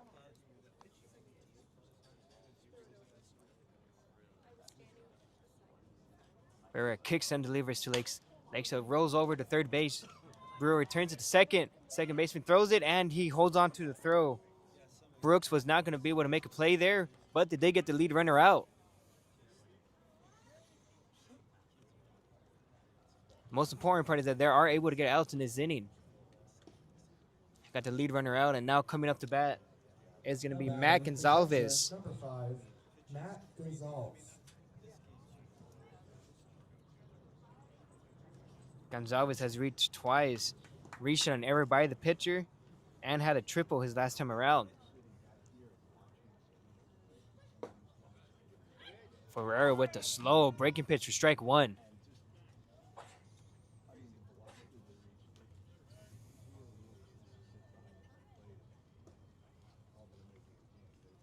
Staying on first base is going to be Lakesa. There he goes, steals, but the ball's in the dirt. Great block by Cohen to keep it in front of him.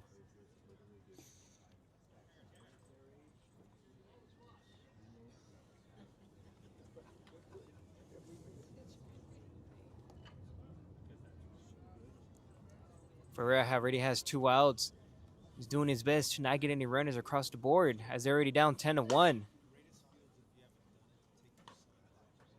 Laxa's taking a big lead at second base. It's a monster secondary lead over there.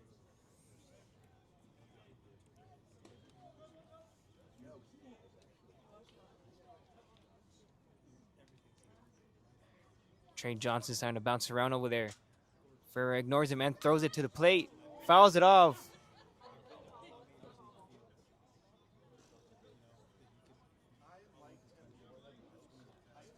It's fouled straight back into Cohen. Count's even up at 2-2 with 2 outs.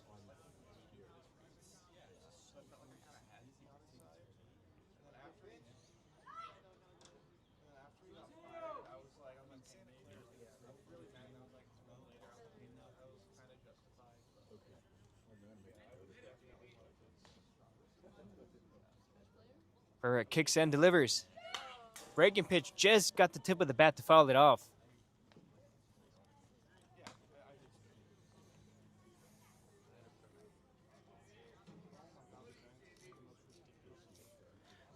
Next up, reached on a fielder's choice, and now he's on second base.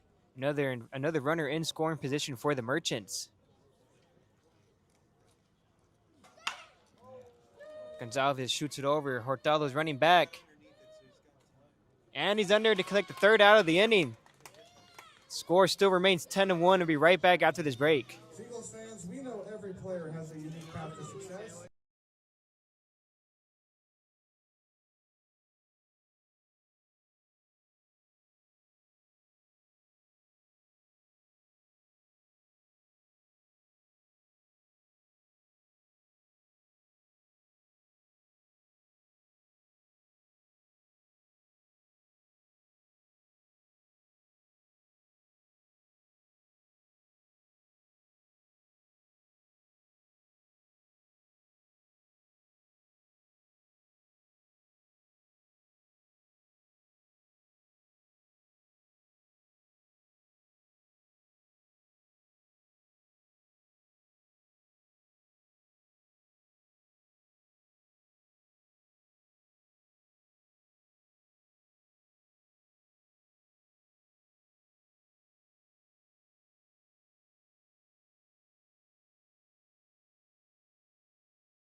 Hello, folks, and thank you for tuning in to the Alameda Merchants taking on the San Francisco Seagulls.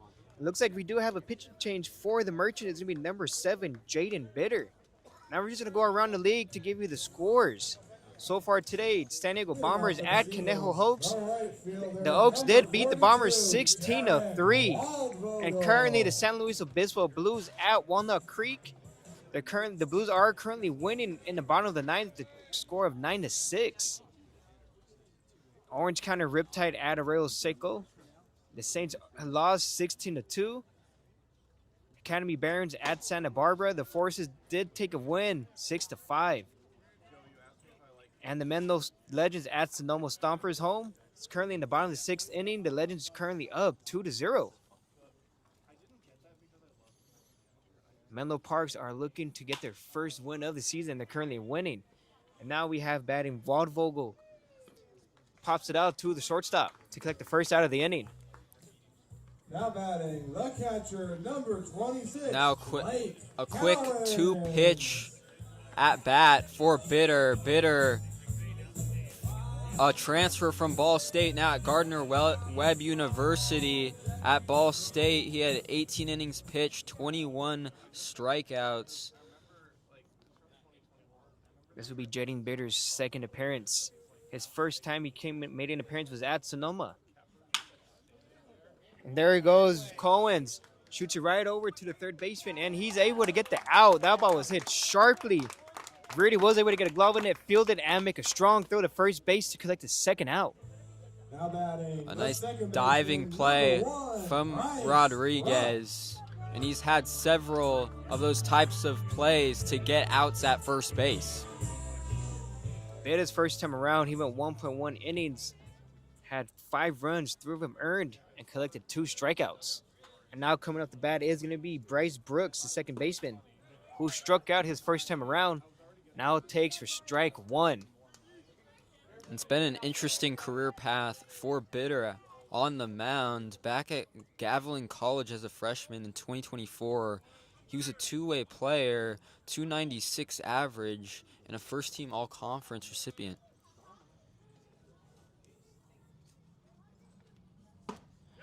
Bitter blows him away for strike two as he was not able to catch up to that heater.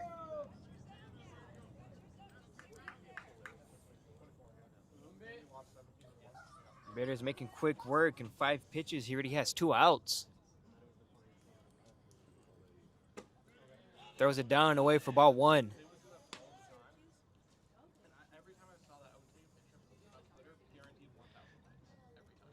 Seagulls do need to get something going here. It's only the bottom of the 5th inning, but with it being down by 9 runs, you have to get something going, at least get 1 run on the board at least. Bryce Brooks follows that one off.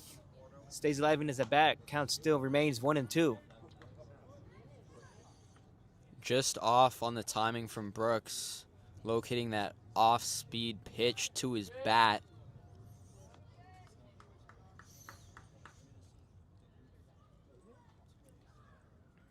He kicks and delivers. Looks like that one sounded like he broke his bat on that swing. Jammed him pretty good there, but it rolled foul. And it looks like he's going to need a new bat. Got that fastball in his hands.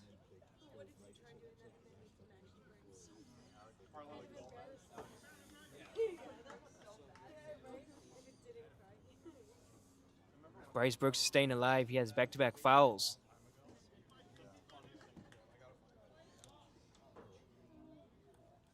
He's doing what he can to not strike out again. He struck out back in the 2nd inning. Excuse me, the 3rd inning. He kicks and delivers to the plate. Looks like it just missed up for ball 2. Counts even up. A nice eye from Brooks, leaving that off. Brooks is remaining patient.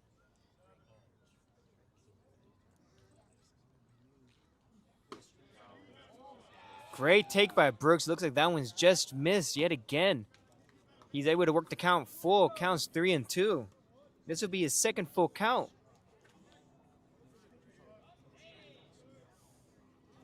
Brooks doing a great job taking pitches, fouling them off, staying alive in each at bat. And he takes that one for strike 3. Got him looking to end the inning. We'll be right back after this break. Hey, Seagulls fans.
Hello, folks. Thank you for tuning in to the San Francisco Seagulls taking on the Alameda Merchants. Giving you a quick update on the Menlo Parks taking on the Sonoma Stompers. Stompers were able to tie the game. In the 6th inning, the score is currently 2-2.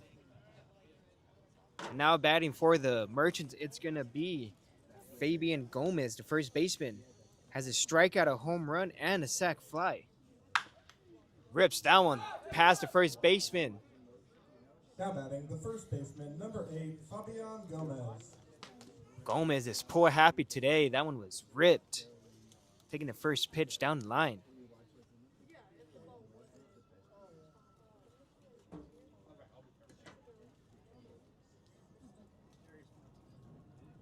I see Ferreira continues to pound him in, or he's going to go soft and away. Throws that one in the dirt for ball 1.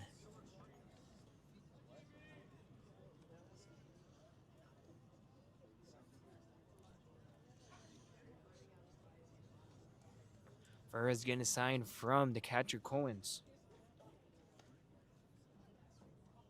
And he deals it. Gets him with the off speed down and away for strike two. Not a bad pitch. Gomez has been pulling the ball very well today. Pulled the first one right down the right field line. And before that, he was able to hit a home run over the right field wall. He's pull happy tonight. Goes again.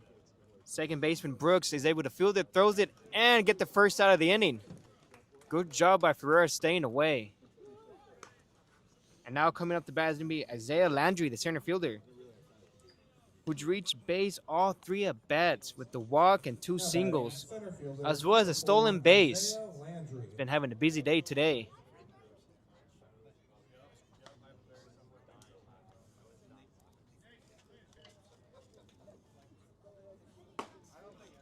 Gets the fastball down and away for strike one.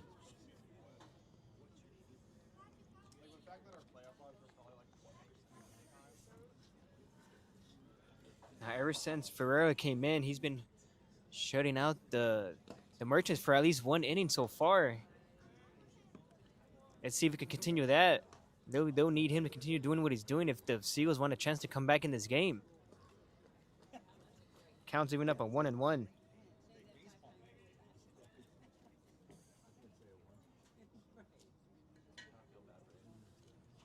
Ferrera gets a sign from Cohen. He pitches and delivers. Misses up.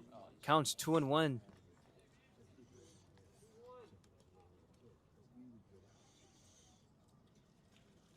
Landry in his plate appearances has truly been patient, disciplined throughout the day.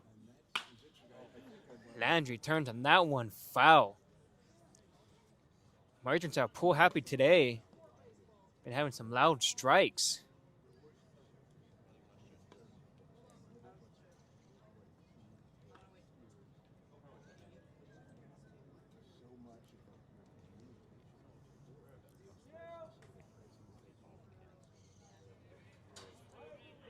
Isaiah Landry steps back into the box. Count still leaving up at 2-2 apiece. JB Ferrera with the breaking pitch. Fouls it straight back.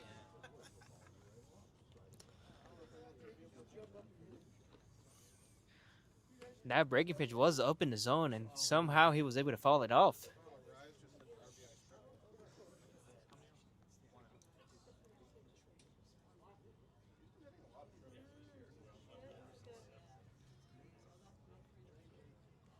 Comes a pitch by Ferrera. Another breaking pitch.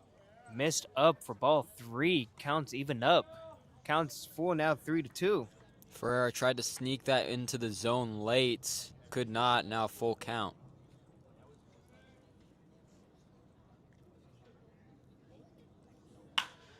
Landry pulls on another one past the third base. Foul. Merchants offense continues to battle, pulling a lot of pitches and fouling them off. They just continue to battle in each at bat. Have not had a strikeout since the third inning. Been doing a great job putting the ball in play.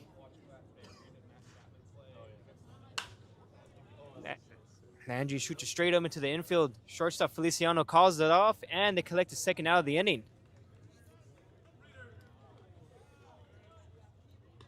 And now coming up to bat is going to be Ethan Reeder. Has an RBI single and rolled over to the pitcher the first two at-bats. Now batting, number 3, Ethan Reeder.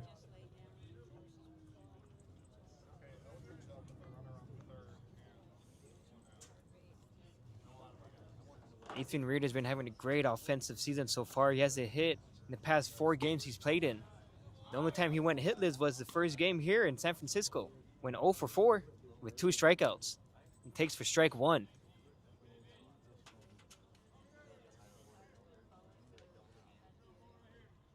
Ferrera's continued to dominate the Merchants. He's been holding them back, and now strike 2.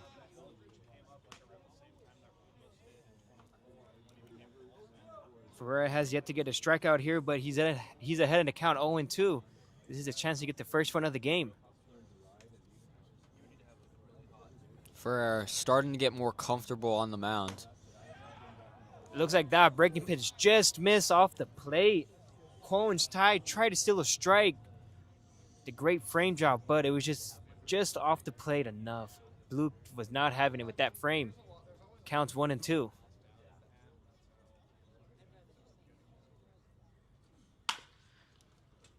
Reader shoots it over to Feliciano. He's not able to field it. Goes right past him. Now they got another runner on first base. That ball was hit sharply, but with the way things are going, these outs are very important because you don't want your pitchers going long outings. Just makes them more fatigued. And that makes the Merchants see the pitchers a lot more. And now coming up to bat is number 0, Nico Rodriguez. He's lined out, struck out. He's lined out twice, struck out, and was hit by pitch. Fouls it straight back.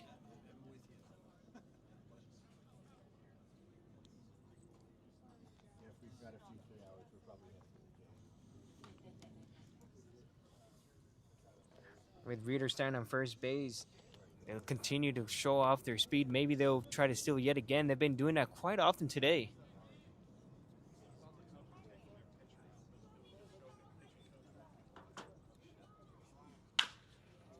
There it is. They finally get the third out of the inning with no damage, and we'll be right back after this break.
Welcome back, folks, and thank you for tuning in to the San Francisco Seagulls taking on Alameda Merchants. The last inning, they were able to hold the Merchants with no runs, back-to-back innings, ever since J.B. Ferreira came in, and now it's the Seagulls' chance to at least put up one run here at least. Now coming up to bat is going to be A.J. Hurtado, who was hit by pitch and grounded out to the shortstop his first 2 at-bats. Hurtado's been having a great offensive season, only has 3 games with no hits. Bader throws that one down away for ball 1. The most hits Hurtado has in one game was 2, and that was against the San Luis Obispo Blues in game 2.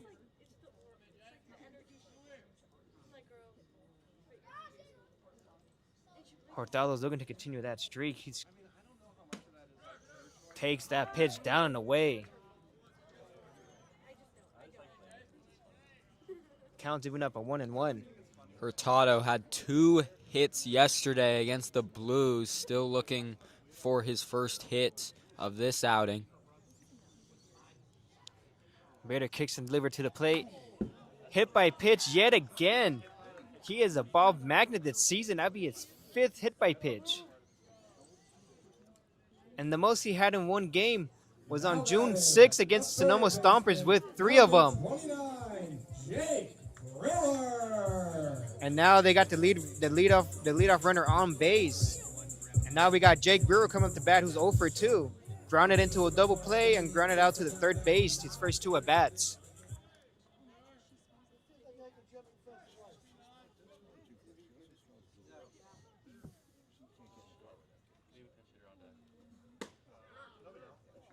Nice pitch down away for strike 1. Nice location from Bitter on that fastball. Brewer could only look at that one.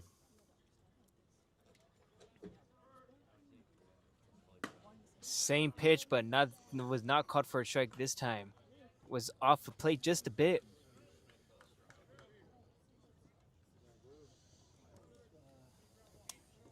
Now, Brewer's last game was against San Luis Obispo in Game 2. He went 0 for 2 with 1 strikeout and 1 walk. He could not hold back on that swing as he went around. Blue rings him up for strike 2. That ball was in the dirt, but he was being aggressive in this time. Count's currently 1-2.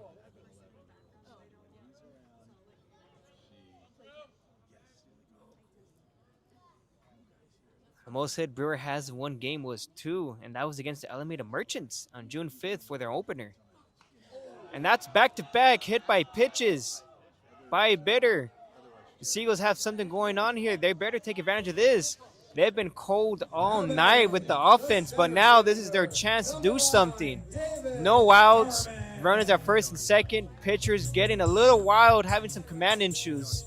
This is their chance to bring up that pitch count and get them fatigued enough to be able to bat around them. And now it's Gurman up to the plate. He homered earlier today, and now he has runners at first and second. Bitter losing command on the mound. And you don't want to do that now against a dangerous Davis Gurman. Yeah, Gurman last time around hit a home run.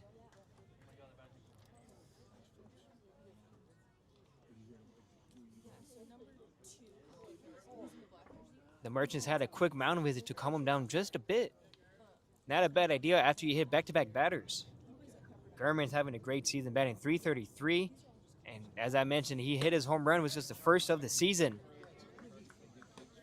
Good job so far in this inning by the offense, remaining patient, watching a lot of pitches go by, and he gets rewarded and takes for ball 1.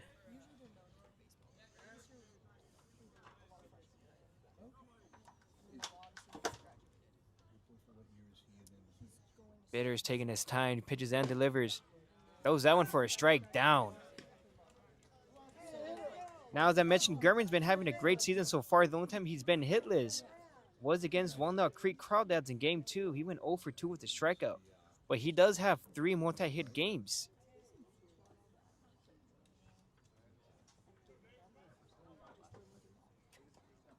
Bitter looks back at second base, throws it. But Lakes of the shortstop was not covering.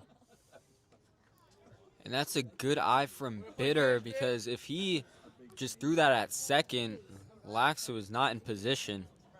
Oh, and it looked like they called the balk on Bitter.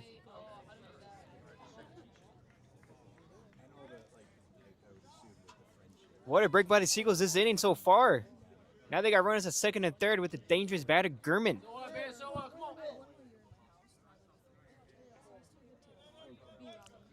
Now this can be a big inning for the Seagulls. Now we got Brewer at second base and Hurtado signed at third base after that balk. Bitter way inside once again on the off speed. Gurman had to get out of the way there. Gurman's ahead in the count 2-1, so he does have the opportunity to be aggressive here. It is a hitter's count. Gurman pulls it foul down to third baseline, counts even up at 2-2. Not a bad idea by Gurman to pull it. Anything hit on the ground is going to be a guaranteed run as the infield is playing back.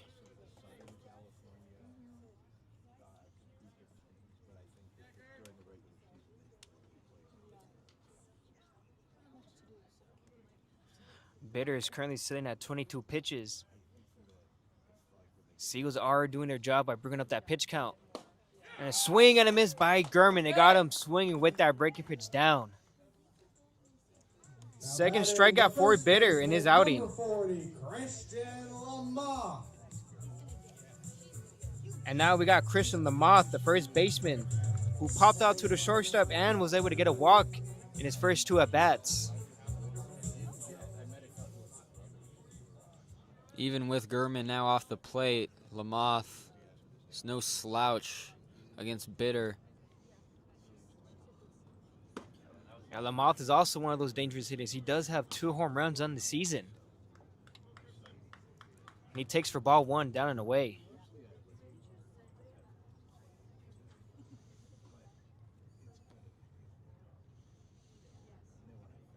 Lamoth is currently batting .333. In 7 games he's played in, it has a dazzling 8 RBIs so far. The most RBIs he had in the game was against the San Luis Obispo Blues with 3 in Game 1 on June 11th with 2 walks, 1 home run. Does have 3 games with more than 2 RBIs. That one's kicked in the dirt. There goes the run at third base, and they score.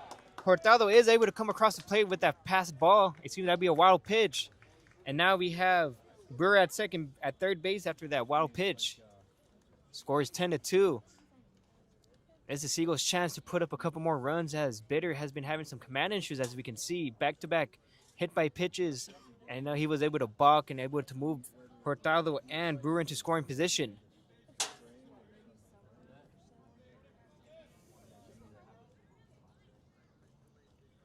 It's a 3-0 count to Lamoth. Takes up for ball 4. Come on, man. 2 ball here. Come on. The Seagulls finally have something cooking for them. The designated hitter, number 32. And now we have Marcus Graham, number 32, the DH.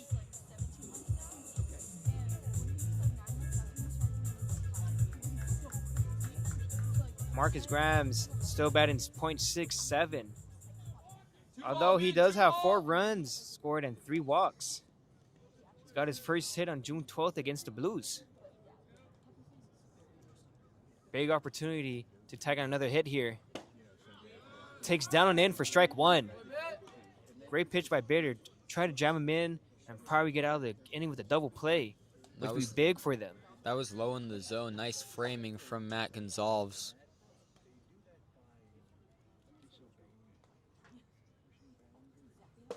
Swing and a miss for strike 2.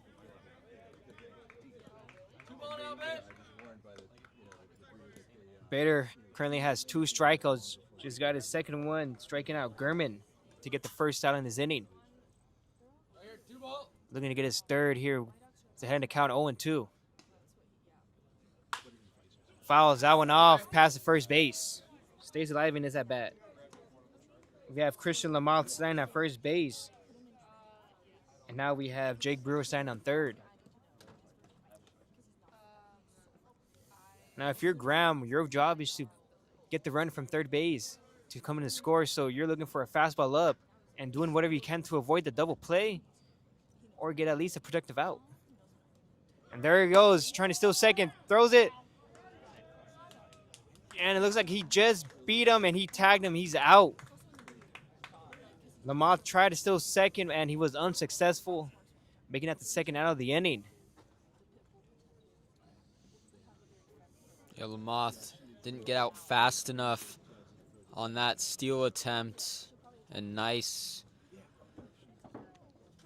caught stealing attempt from Matt Gonzalez. Yeah, Gonzalez with the great pop and snap throw to second base. That one just in for ball 2.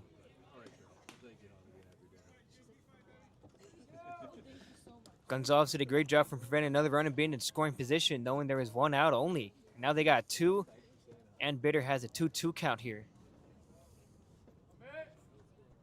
Bitter kicks and delivers to the plate. Swing and a miss, and he gets his 3rd strikeout and his 2nd of the inning to get out of it. And we'll be right back after this break.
Thank you for tuning in to the San Francisco Seagulls taking on the Merchants.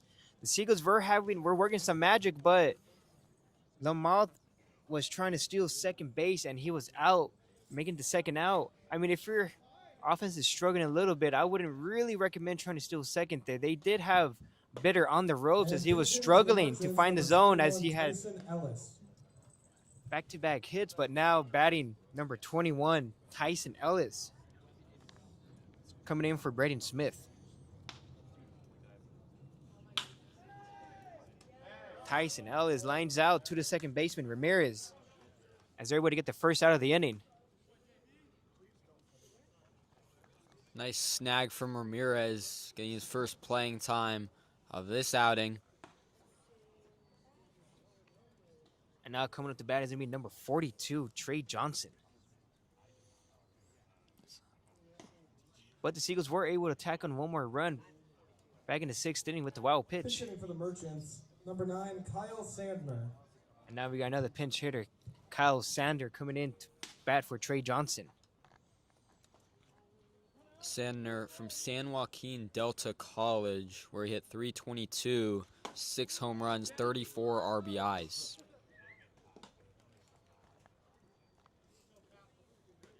And he takes for ball one. Ferreira has been doing a great job holding the Merchants scoreless in back-to-back innings, the fifth and the sixth. And Sandner was one positive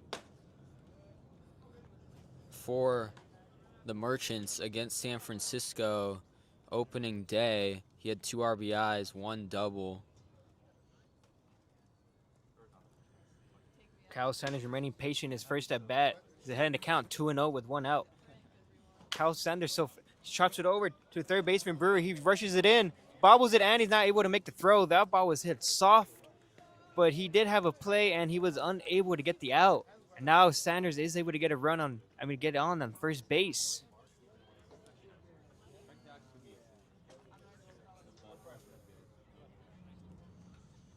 And it looks like we're going to have another pinch hitter coming in for the Merchants. It's going to Pinch be hitting for the Merchants, number 16, Benji O'Rourke. we're going to have Benji O'Rourke coming up to bat for Titus Wheelock, the DH. And O'Rourke, another San Joaquin Delta College product from Prague, Czech Republic.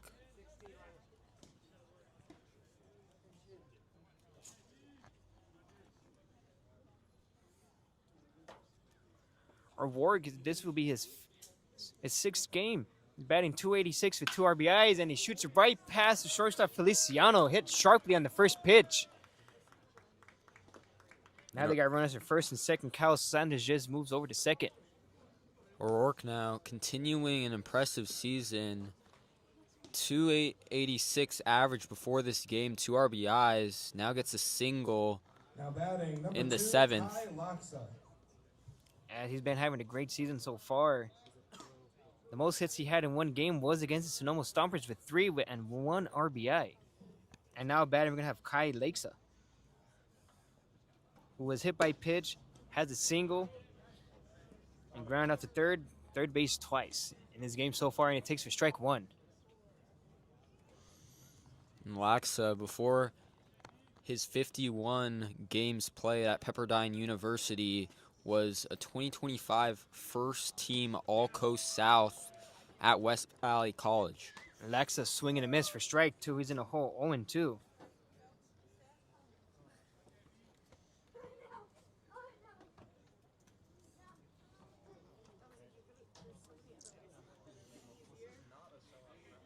We got O'Rourke at first base after the single, and Sanders starting on second base with only 1 out. Laxa shoots it over to right field. Waldvogel goes under it, catches it, and he throws it in. Hits the cut to Ramirez, and they're able to hold the runners.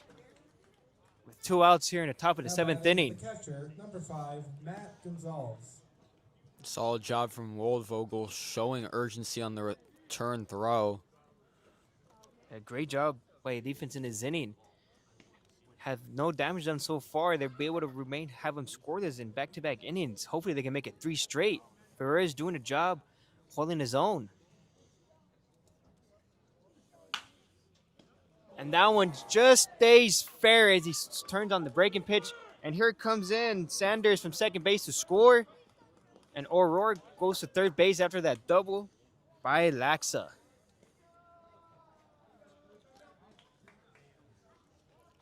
Gonzalez with yet another extra base hit.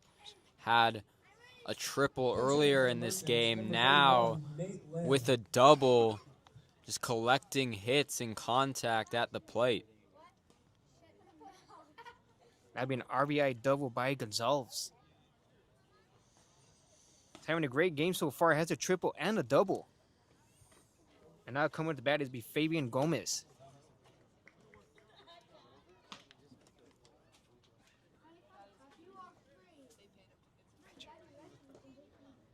Excuse me, now they have a pinch hitter, number 31, Nate Lynn, coming in for Fabian Gomez.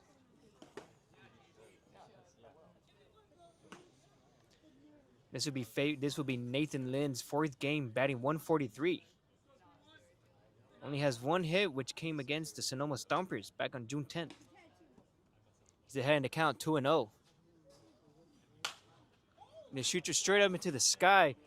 Waldvogel and Lamoth are calling it off, but it's going to be Ramirez ruling it in to get the third out of the inning. But nonetheless, Merchants were able to tag on another run, making 11-2, and we'll be right back after this break.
Leading off for the Seagulls. Welcome back, folks, and thank you for tuning in into the San Francisco Seagulls taking on the Alameda Merchants. J.B. Ferreira did what he can to hold them scoreless, but they were able to put on another run in the top of the seventh, making it 11-2. And now we're here in the bottom of the seventh inning. Leading off for the Seagulls is going to be Emilio Feliciano. 2 strikeouts, and he grounded out to third base in his first 3 at-bats. And he takes for strike 1. Still have Jaden Bitter.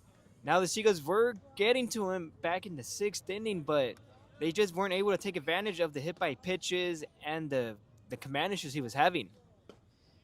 And he's ahead early on Feliciano, 0-2. He's down in the hole. Feliciano already has 2 strikeouts in this game. Not looking to get a third.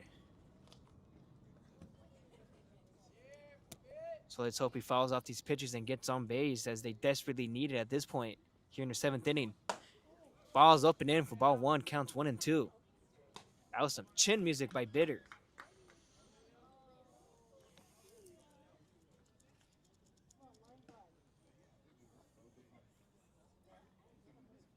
Bitter is currently sitting at 35 pitches, 3 strikeouts, 1 earned run, and 1 walk. Feliciano fouled it straight back. Stay alive with the count 1-2 with the breaking pitch.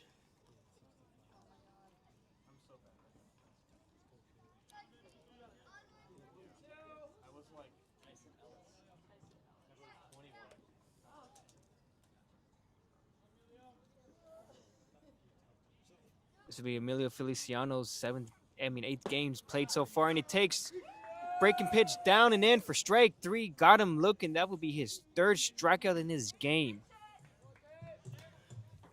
Now batting, the right fielder. Two looking, and number this one he was 42, caught looking. Derek Waldvogel. That will make Bitter's fourth strikeout of the game. Excuse me, third strikeout.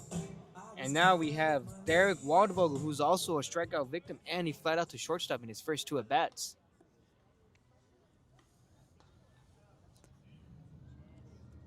Waldvogel is batting .267 in his seventh game so far, but he does have a home run. 3 runs and 1 stolen base. Takes for ball 1 by Bitter.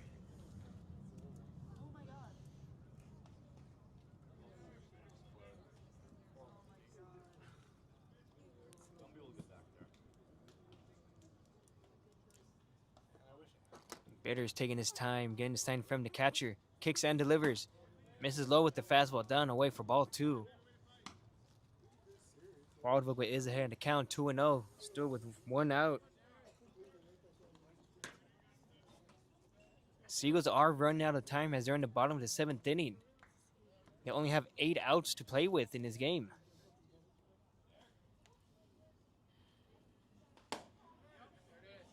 That breaking pitch just missed the zone for ball 3.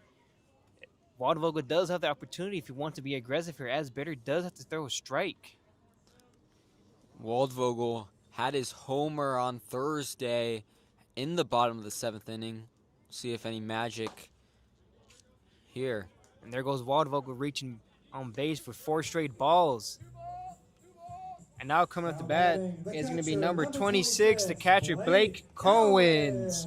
Cowens has a single and he grounded out to third base in his first 2 at-bats.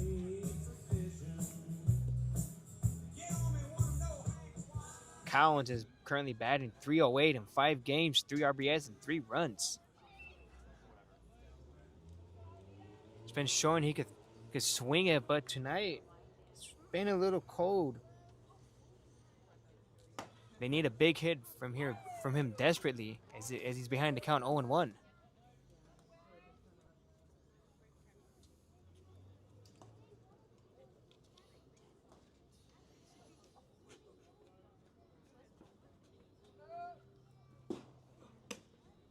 Cowens takes away for ball 1, counts even up at 1-1.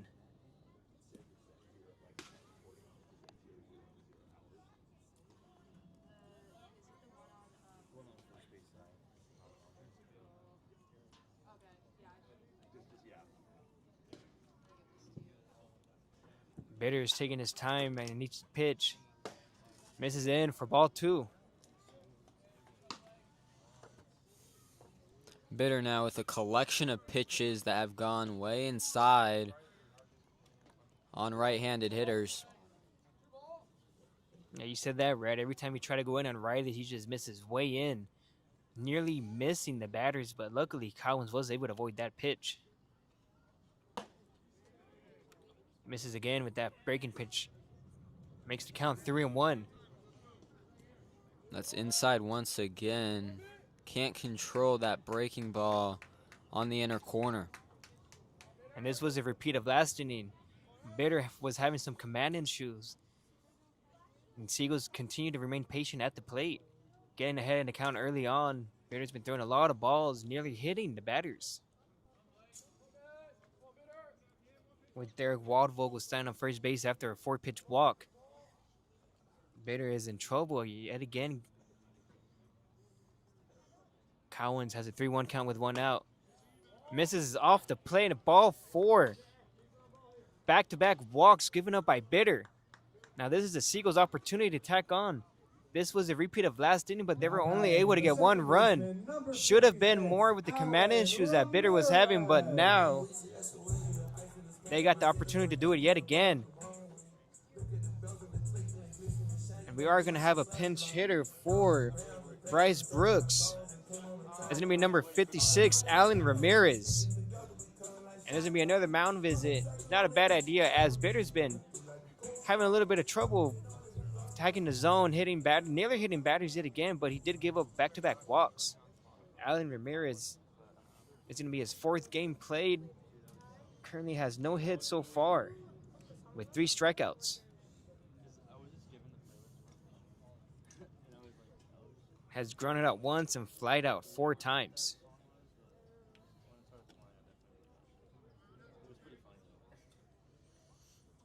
This is a big opportunity for Ramirez to get his first hit of the season for the Seagulls. Runners on first to second. We have Waldvogel at second base and Cowens at first.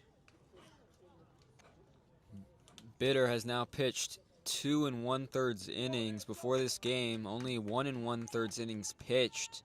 So stamina looking like a concern as these pitches lose command.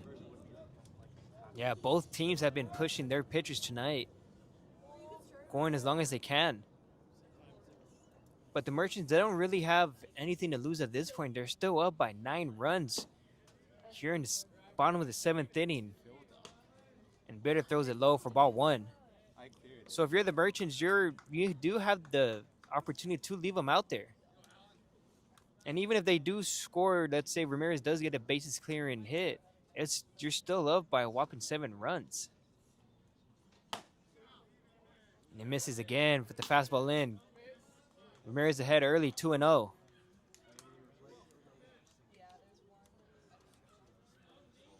Yeah, the only real thing you don't want to do if you're Alameda here is just allow the Seagulls to get on base without collecting outs. Bitter nearly hits Ramirez, and you said it correctly. You don't want the Seagulls to get on, as they've been shown they can have great offensive performances. They just haven't really showed it so far. But now this is opportunity. With the 3-0 count, Ramirez does have the opportunity to get on base, or at least to bring up that pitch count. Takes for strike 1.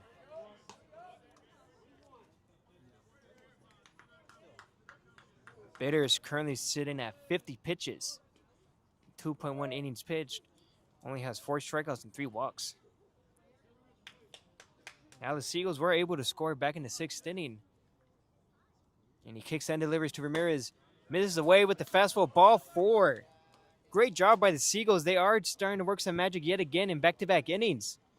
3 straight walks given up by Bitter.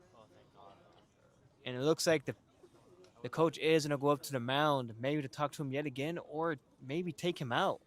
And with that, that is Alan Ramirez's first appearance on base this season for the Seagulls.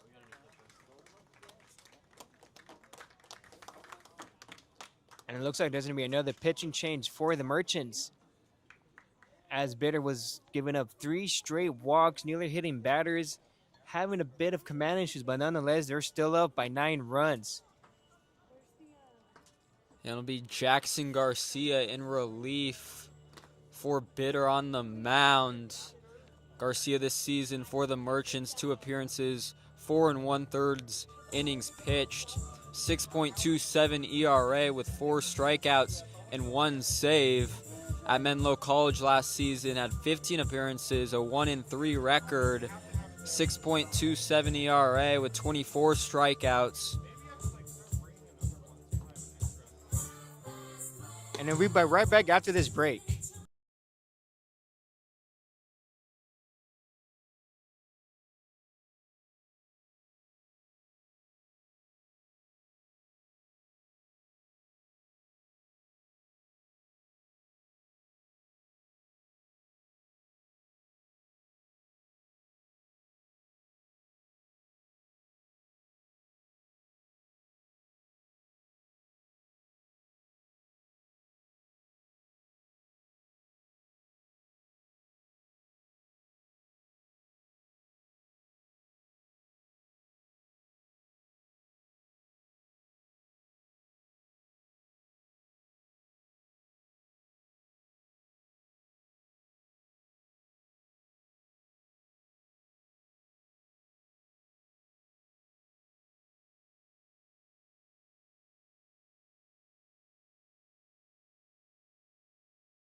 Hello, folks. Thank you for tuning in to the San Francisco Seagulls taking on the Alameda Merchants. Now we took a break for the relief pitcher number 17, Jackson Garcia, to come in and warm up. He is replacing Jaden Bitter. Now coming up to bat is going to be the leadoff hitter, AJ Hurtado, who was hit by pitch twice and grounded out to the shortstop. Bases loaded, 1 out. Jackson Garcia does have a tough assignment here. As the Alameda Merchants don't want the Seagulls to get hot late in the game. Jackson Garcia is making his 3rd appearance in this season, has no earned runs, pitching 4.1 innings with 4 strikeouts, as has only allowed 1 hit. The first one came against the Sonoma Stompers back in June 10th. Don't underestimate AJ Hurtado's power. 8 home runs, 39 RBIs for Coppin State University last season. Hurtado was out in front of that pitch. He was expecting a fastball and got a breaking pitch instead. Now, if you're Hurtado, you're looking to get a productive out here, which is a sac fly, anything in the air, but a strikeout is not what you need if you're the Seagulls. Because now that just makes things even harder with 2 outs. Your attention, please. Pinch hitting for Jake Brewer is number 39, Brandon Swanson. And that would be the first strikeout for Garcia and his first batter he faced. 3 straight strikes.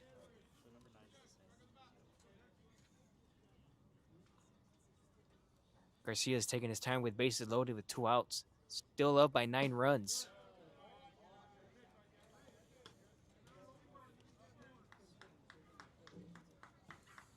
And he takes for ball 1.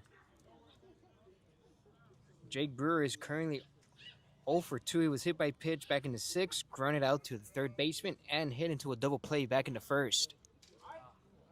Takes for strike 1, counts even up at 1-1.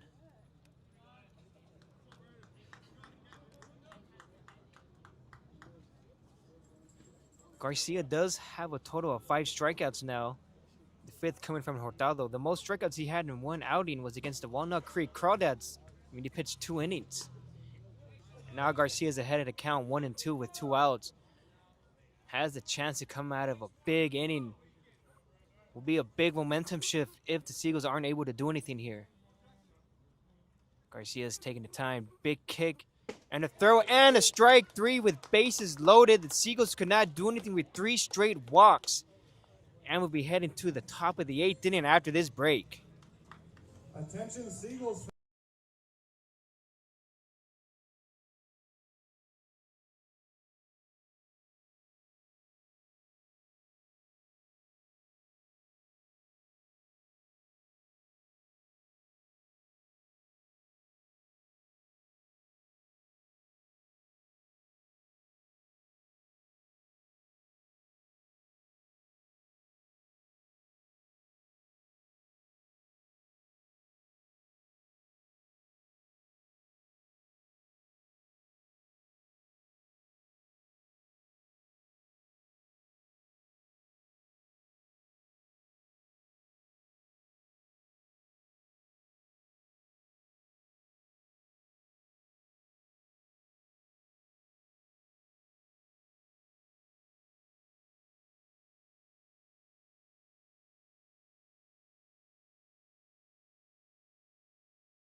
Now batting, Hello, folks. center Thank you for fielder, tuning in number to the 4, Seven Cisco Seagulls Isaiah taking on Ramsey. the Alameda Merchants.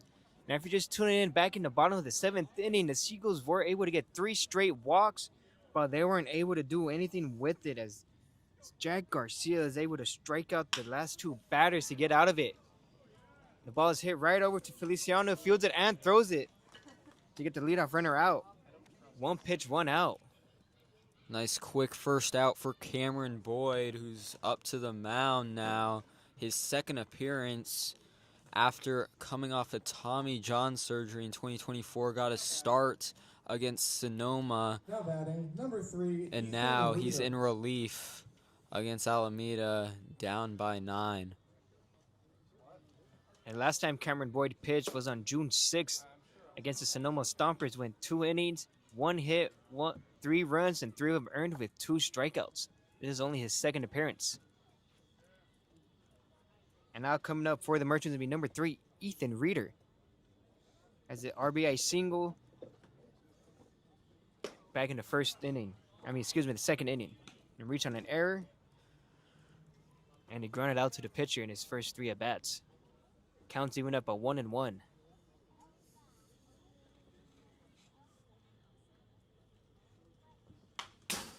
Fouls it straight back for strike 2.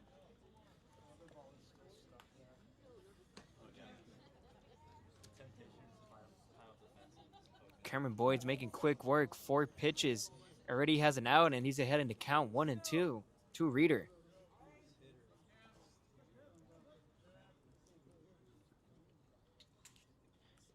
He kicks and delivers. Fouls it straight back. Cameron Boyd fields it, bobbles it, and he's not able to get the out. That was a given second out, but as we mentioned earlier, the Seagulls been having some issues with the defense tonight as it carried on from yesterday too. It took a little hop in the grass that Boyd wasn't expecting. A little lazy there, picking it up, and Reeder gets on base. The story of the night the story of the game before was the pitching, but now it looks like the defense is starting to get involved within that as well. As now we got Reeder on first base, and the top of the lineup's coming back. And now we got Nico Rodriguez taking for strike 1. It looked like Cameron Boyd was going to cruise through this outing, but now he's starting to get some he has a runner on first base after the mishap. Throws it down in the dirt for a wild pitch, and now Reeder advances to second base. Cowens was not able to block it. That was pretty much pitched in the other's batter box. Did what he can to try to stay in front of it, but was unable to, and now we got a runner in scoring position for the Merchants yet again.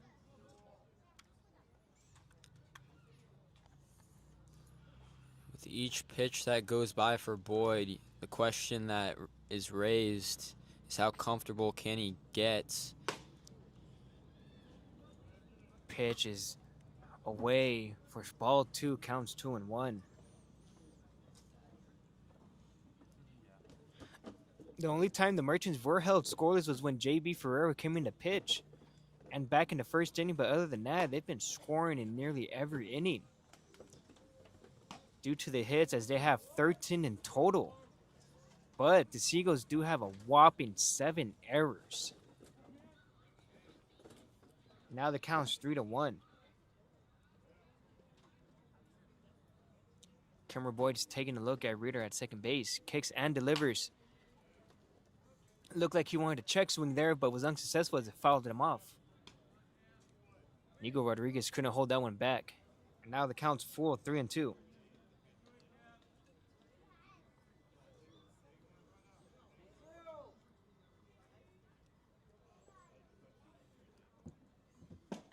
A swing and a miss for strike 3. Cameron Boyd collects his first strikeout in his outing. Now we got 2 outs, runner on second. And they give you a quick update on one of the games that's still going on. Mendo Legends had the lead early on, but the Sonoma Stompers were able to rally up and get ahead. As it's currently 3-2. Sonoma Stompers up in the bottom of the 8th inning.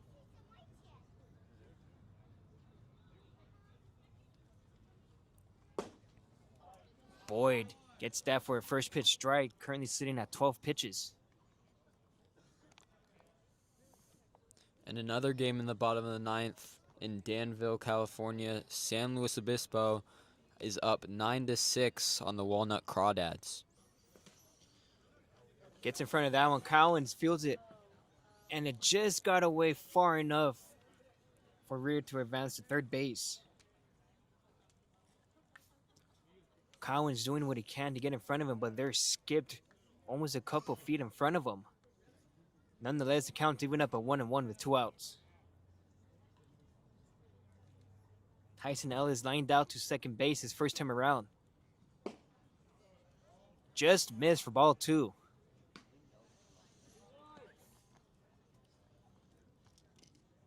Tyson Ellis this year for the Merchants, 545 average, 5 RBIs so far, and 11 at-bats. And shoots it right over to the second baseman, Ramirez. He fields it. Cameron Boyd's running to first base, tried to tag, and he's not there. Lamoth tried to field it, but it was Ramirez who got the ball in. No one was really standing on first base as Cameron Boyd hustled over, but he was not there in time, as Ellis is able to beat him out. Looked like there was some miscommunication in the infield. Lamoth abandoned first, and Ramirez had it on the throw, but no one was there. Yeah, dangerous play for Boyd as he fell over. Could have potentially hurt himself, but it looks like we got Lamoth and Ramirez talking it over. But it looks like the umpires are getting together to discuss what happened recently on that play.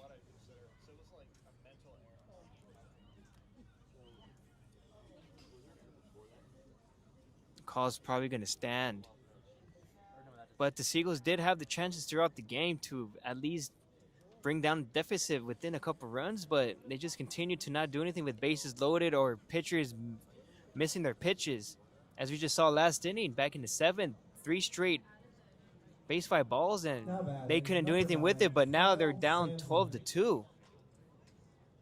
With only 6 outs to play with once they get out of this inning.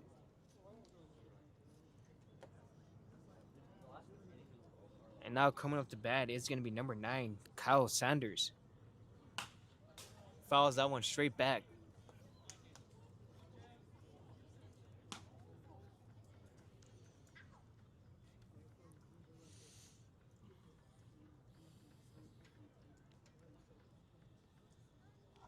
Tyson Ellis was able to get his first hit of the game.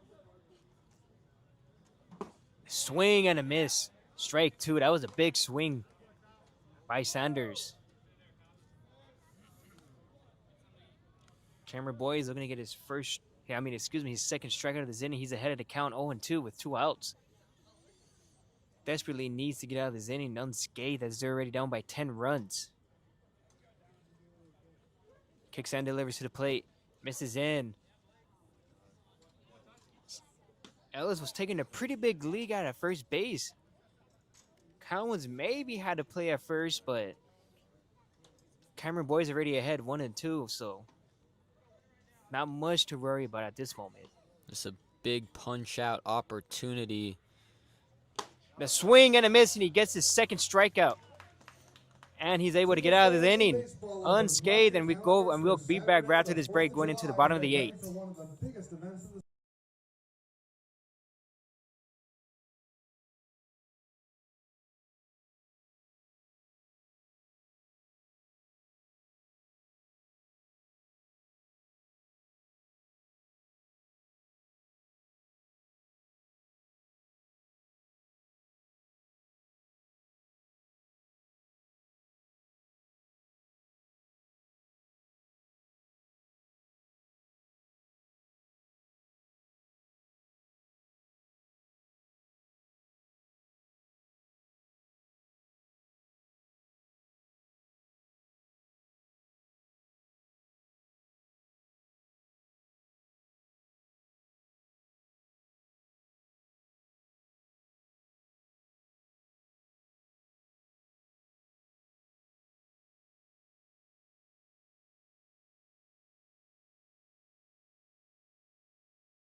Welcome back, folks. Thank you for tuning in to the San Francisco Seagulls taking on the Alameda Merchants. Score still remains 12 to 2. Leading off for the Seagulls Seagulls, desperately need to the get something center going fielder, quick number and 9, need a Davis big inning here by their Garland. offense. The Merchants were able to tack on another run back in the 8th inning. They just continue to score with 14 hits. And now coming off the bat, it's going to be number 9, Davis Gurman. Currently flied out to center field, has a home run and a strikeout in his 3 at-bats. Swung and a miss for strike 1. And Garcia back in the 7th inning. Struck out back-to-back batters to get out of it with bases loaded. But now we're in the bottom of the 8th and he's ahead in the count 0-2. An impressive escape from the jam from Garcia. Now up against Gurman, who has that homer for the Seagulls tonight. Takes low for ball 1. Yeah, the Merchants pitchers been doing a great job of getting out of the big innings that the Seagulls could potentially have. Momentum was certainly going their way last inning with 3 straight walks, but in previous innings, the same thing happened. It's the same story. They strike out or they just ground out to get out of it. Counts 1-2 to Gurman, and he fouls it off yet again. Stays alive in his account.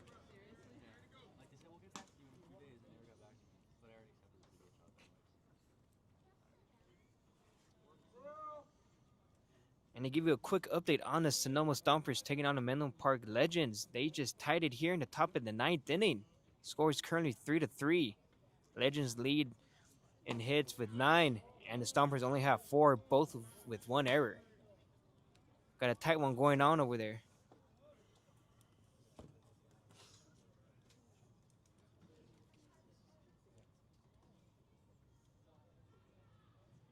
Gurman continues to stay patient as the bat, even up the count of 2-2 here in the bottom of the 8th inning. Fastball misses up and away for ball 3, counts full.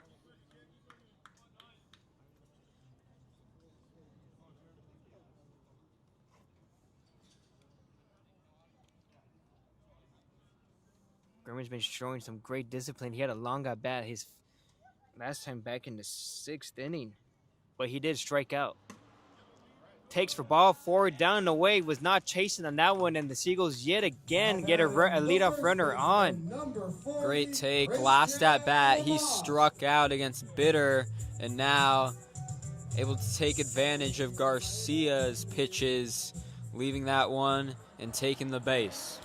That would be 4 walks in 2 innings, 3 back in the 7th and 1 in this one now. And now coming up the bat is going to be the first baseman, Christian Lamoth. Takes low for ball 1.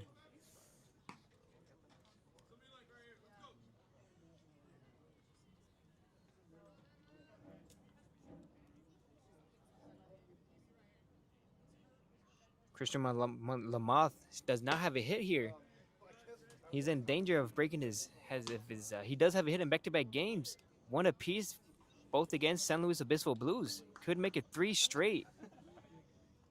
Only has 1 game where he went hitless, and that was against the Walnut Creek Crawdads back on June 9th. Went 0 for 3 with 2 strikeouts.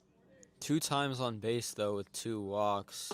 So his patience is his weapon in tonight's game. Yeah, there's been a good amount of walks, but they have not been able to take advantage of those 3 bases. They just continue to leave runners on in scoring position. Now he's ahead 2-1. Great pitch down and away for a breaking ball strike. Counts even up at 2-2. Yeah, that's a pitch where you got to take that if you're Lamoth, because you're never swinging at it.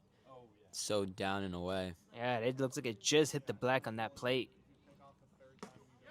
Did he check his swing?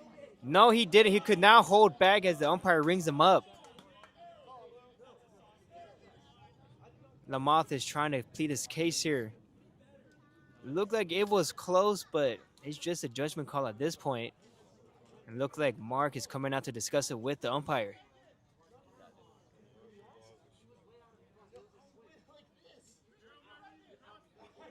Umpire is claiming he went out in front of the plate. Mark comes and saves the day to get Lamothe out of there just in case the umpire.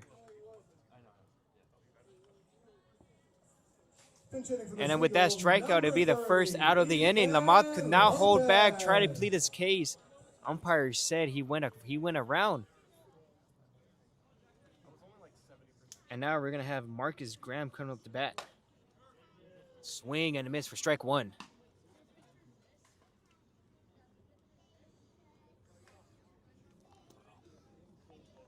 And that'd be Jax Garcia's third strikeout. What a way to bounce back after giving up a leadoff walk. Brown flies it out to the right fielder. Smith catches it and collects his second out of the inning. Now batting the shortstop, number 7. Now coming up to bat is going to be the shortstop, Emilio Feliciano. Has not had a great night so far. Grounded out to the third baseman. And the rest of the at-bats, he struck out 3 times, once looking back in the 7th.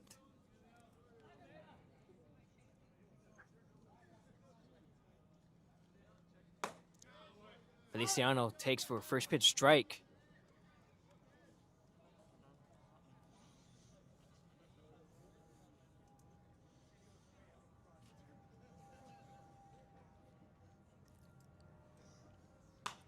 Feliciano fouls it straight back for strike 2. He's in a hole early on, 0-2. Garcia is looking to get his 4th strikeout while he's ahead of Feliciano.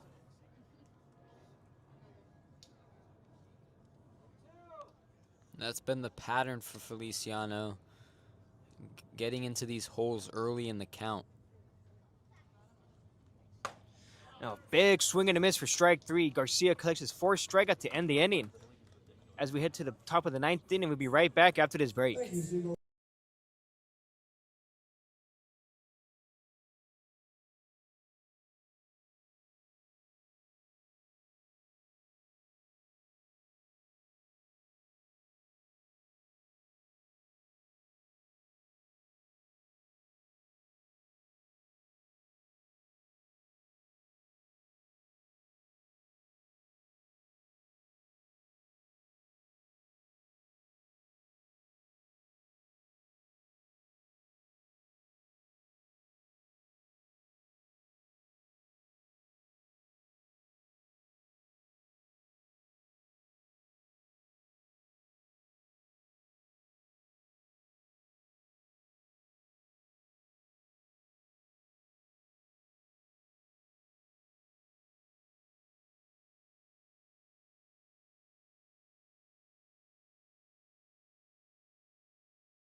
Good evening, folks. Thank you for tuning in into the top of the 9th inning. Alameda Merchants still lead 12-2 against the San Francisco Seagulls. The Seagulls have not been able to get anything done tonight, as Garcia was able to get another pair of strikeouts with 2. And now batting is going to be number 16, Benji O'Rourke. Rourke had a single last inning, last appearance at the plate.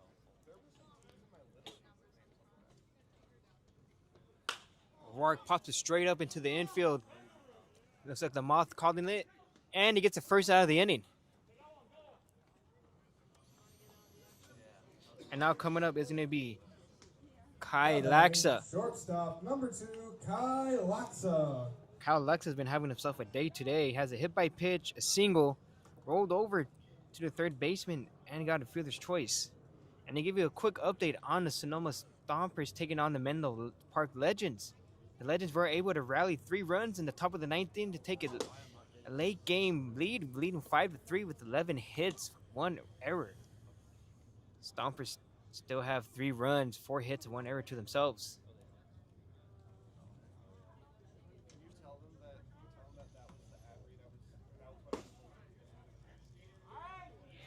Laxa takes for strike 1, counts 1-1 with 1 out.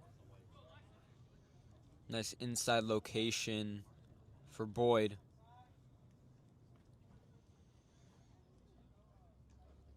Boyd kicks and delivers, and it's fouled off by Laxa. These merchants refuse to go out without a fight. Count still remains 1-2.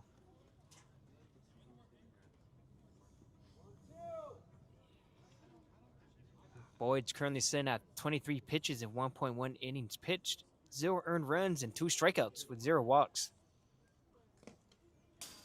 Ball misses down and away for ball 2, counts even up.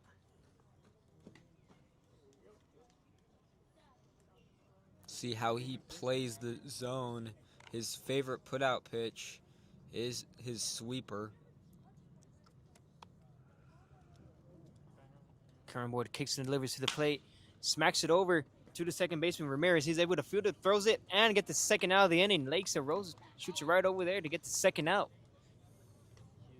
And now coming to bat is going to be Matt Gonzalez, the catcher. Now batting, catcher number 5, Matt Gonzalez.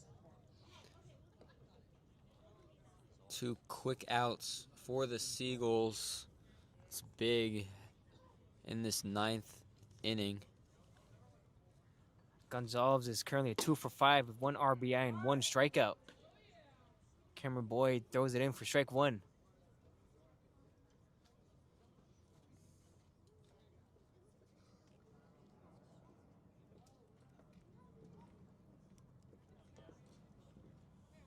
Boyd's looking out to get out of this inning unscathed.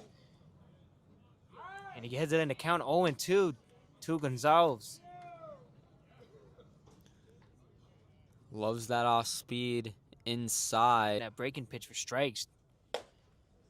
Not a bad pitch. After back-to-back breaking pitches, throws a fastball up and away to try to get him to swing at it.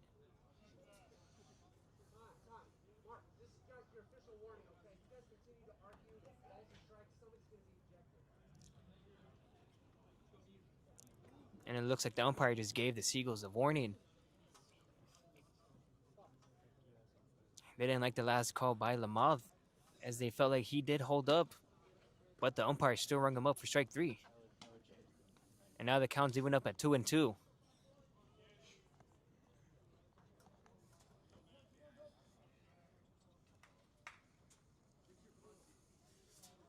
Cameron Boyd throws it, and he gets him looking for strike 3. He gets out of the inning, and we'll see you right after this break heading into the bottom of the 9th.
Welcome, folks. Thank you for tuning in into the final inning, going to the bottom of the ninth.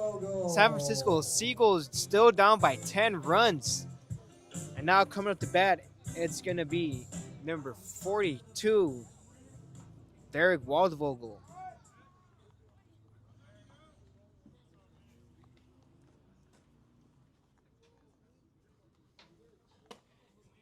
Throws it down and away for ball one.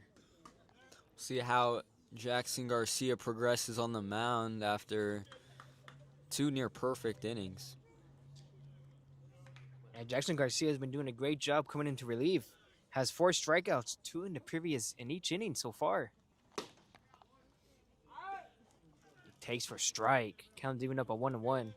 He had 2 back in the 7th, 2 in the 8th, and is looking to continue that streak. Currently has 4. Garcia had 4 coming into the day. A swing and a miss for strike 2. He could not catch up to that heater. And with his performance on the mound tonight, the Merchants truly trusting him to make yet another save on the season. And he slaps it over the infield and he collects his hit. Leadoff single. Now coming up to the plate is going to be number 26, Blake Cowens, the catcher. Batting, the catcher, number 26, Blake Cowens. In this game alone, the Seagulls have 11 strikeouts. They're almost going to match the record from yesterday with the whopping 14.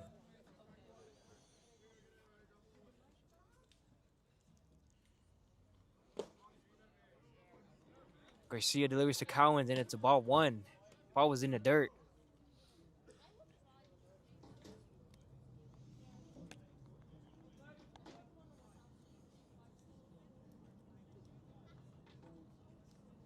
And that fastball was up and in. He was able to turn on that one.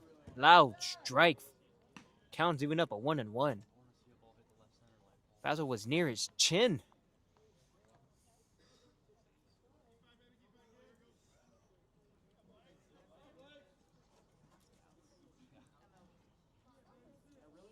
We got Derek Waldvogel standing on first base after a single. Looks like he was out in front of that one. Breaking pitch hung. Now the count's 1-2 with no outs. After those first 2 swings, Cowens for sure knows what he's looking for from Garcia.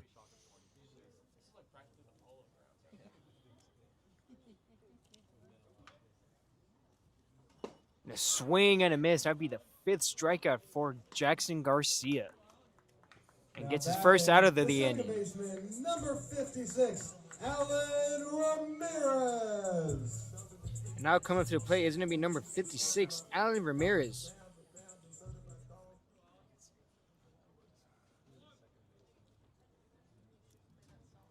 Came to pinch hit back in the 17th, was able to work a walk. Fastball misses in for ball 1.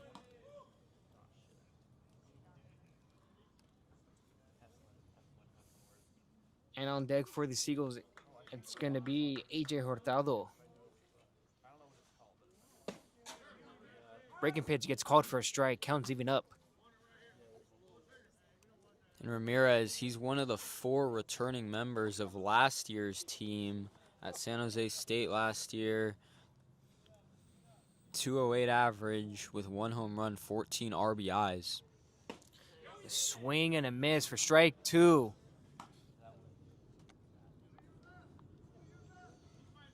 Jackson Garcia is within 35 pitches.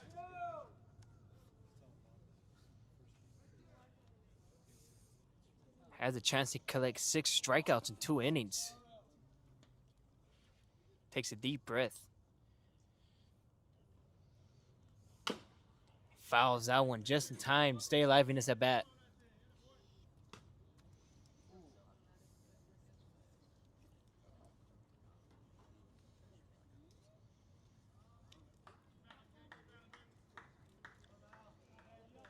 Waldvogel standing on first base after a single.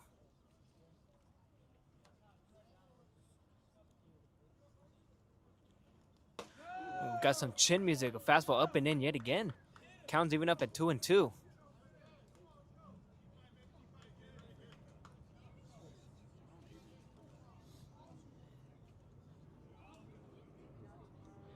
And to give you a quick update on the Menlo Park Legends taking on the Sonoma Stompers.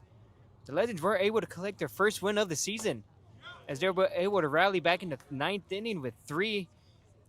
And now we have Alan Ramirez striking out, swinging. Attention, please. Pinch hitting for the Seagulls, number 20, Cade Heflin. And now we got Cade Heflin coming up to the plate. And Garcia with that strikeout now surpasses what he had before entering this game, just showing how the Merchants have 2 Menlo College pitchers, and one of the part of the tandem is as lethal as ever. Takes away for ball 1.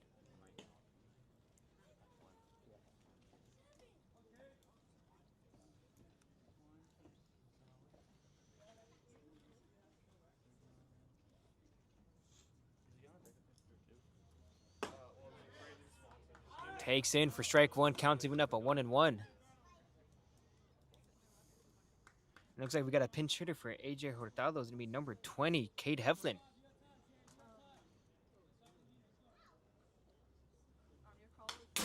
Cade Heflin fouls it straight back for strike 2.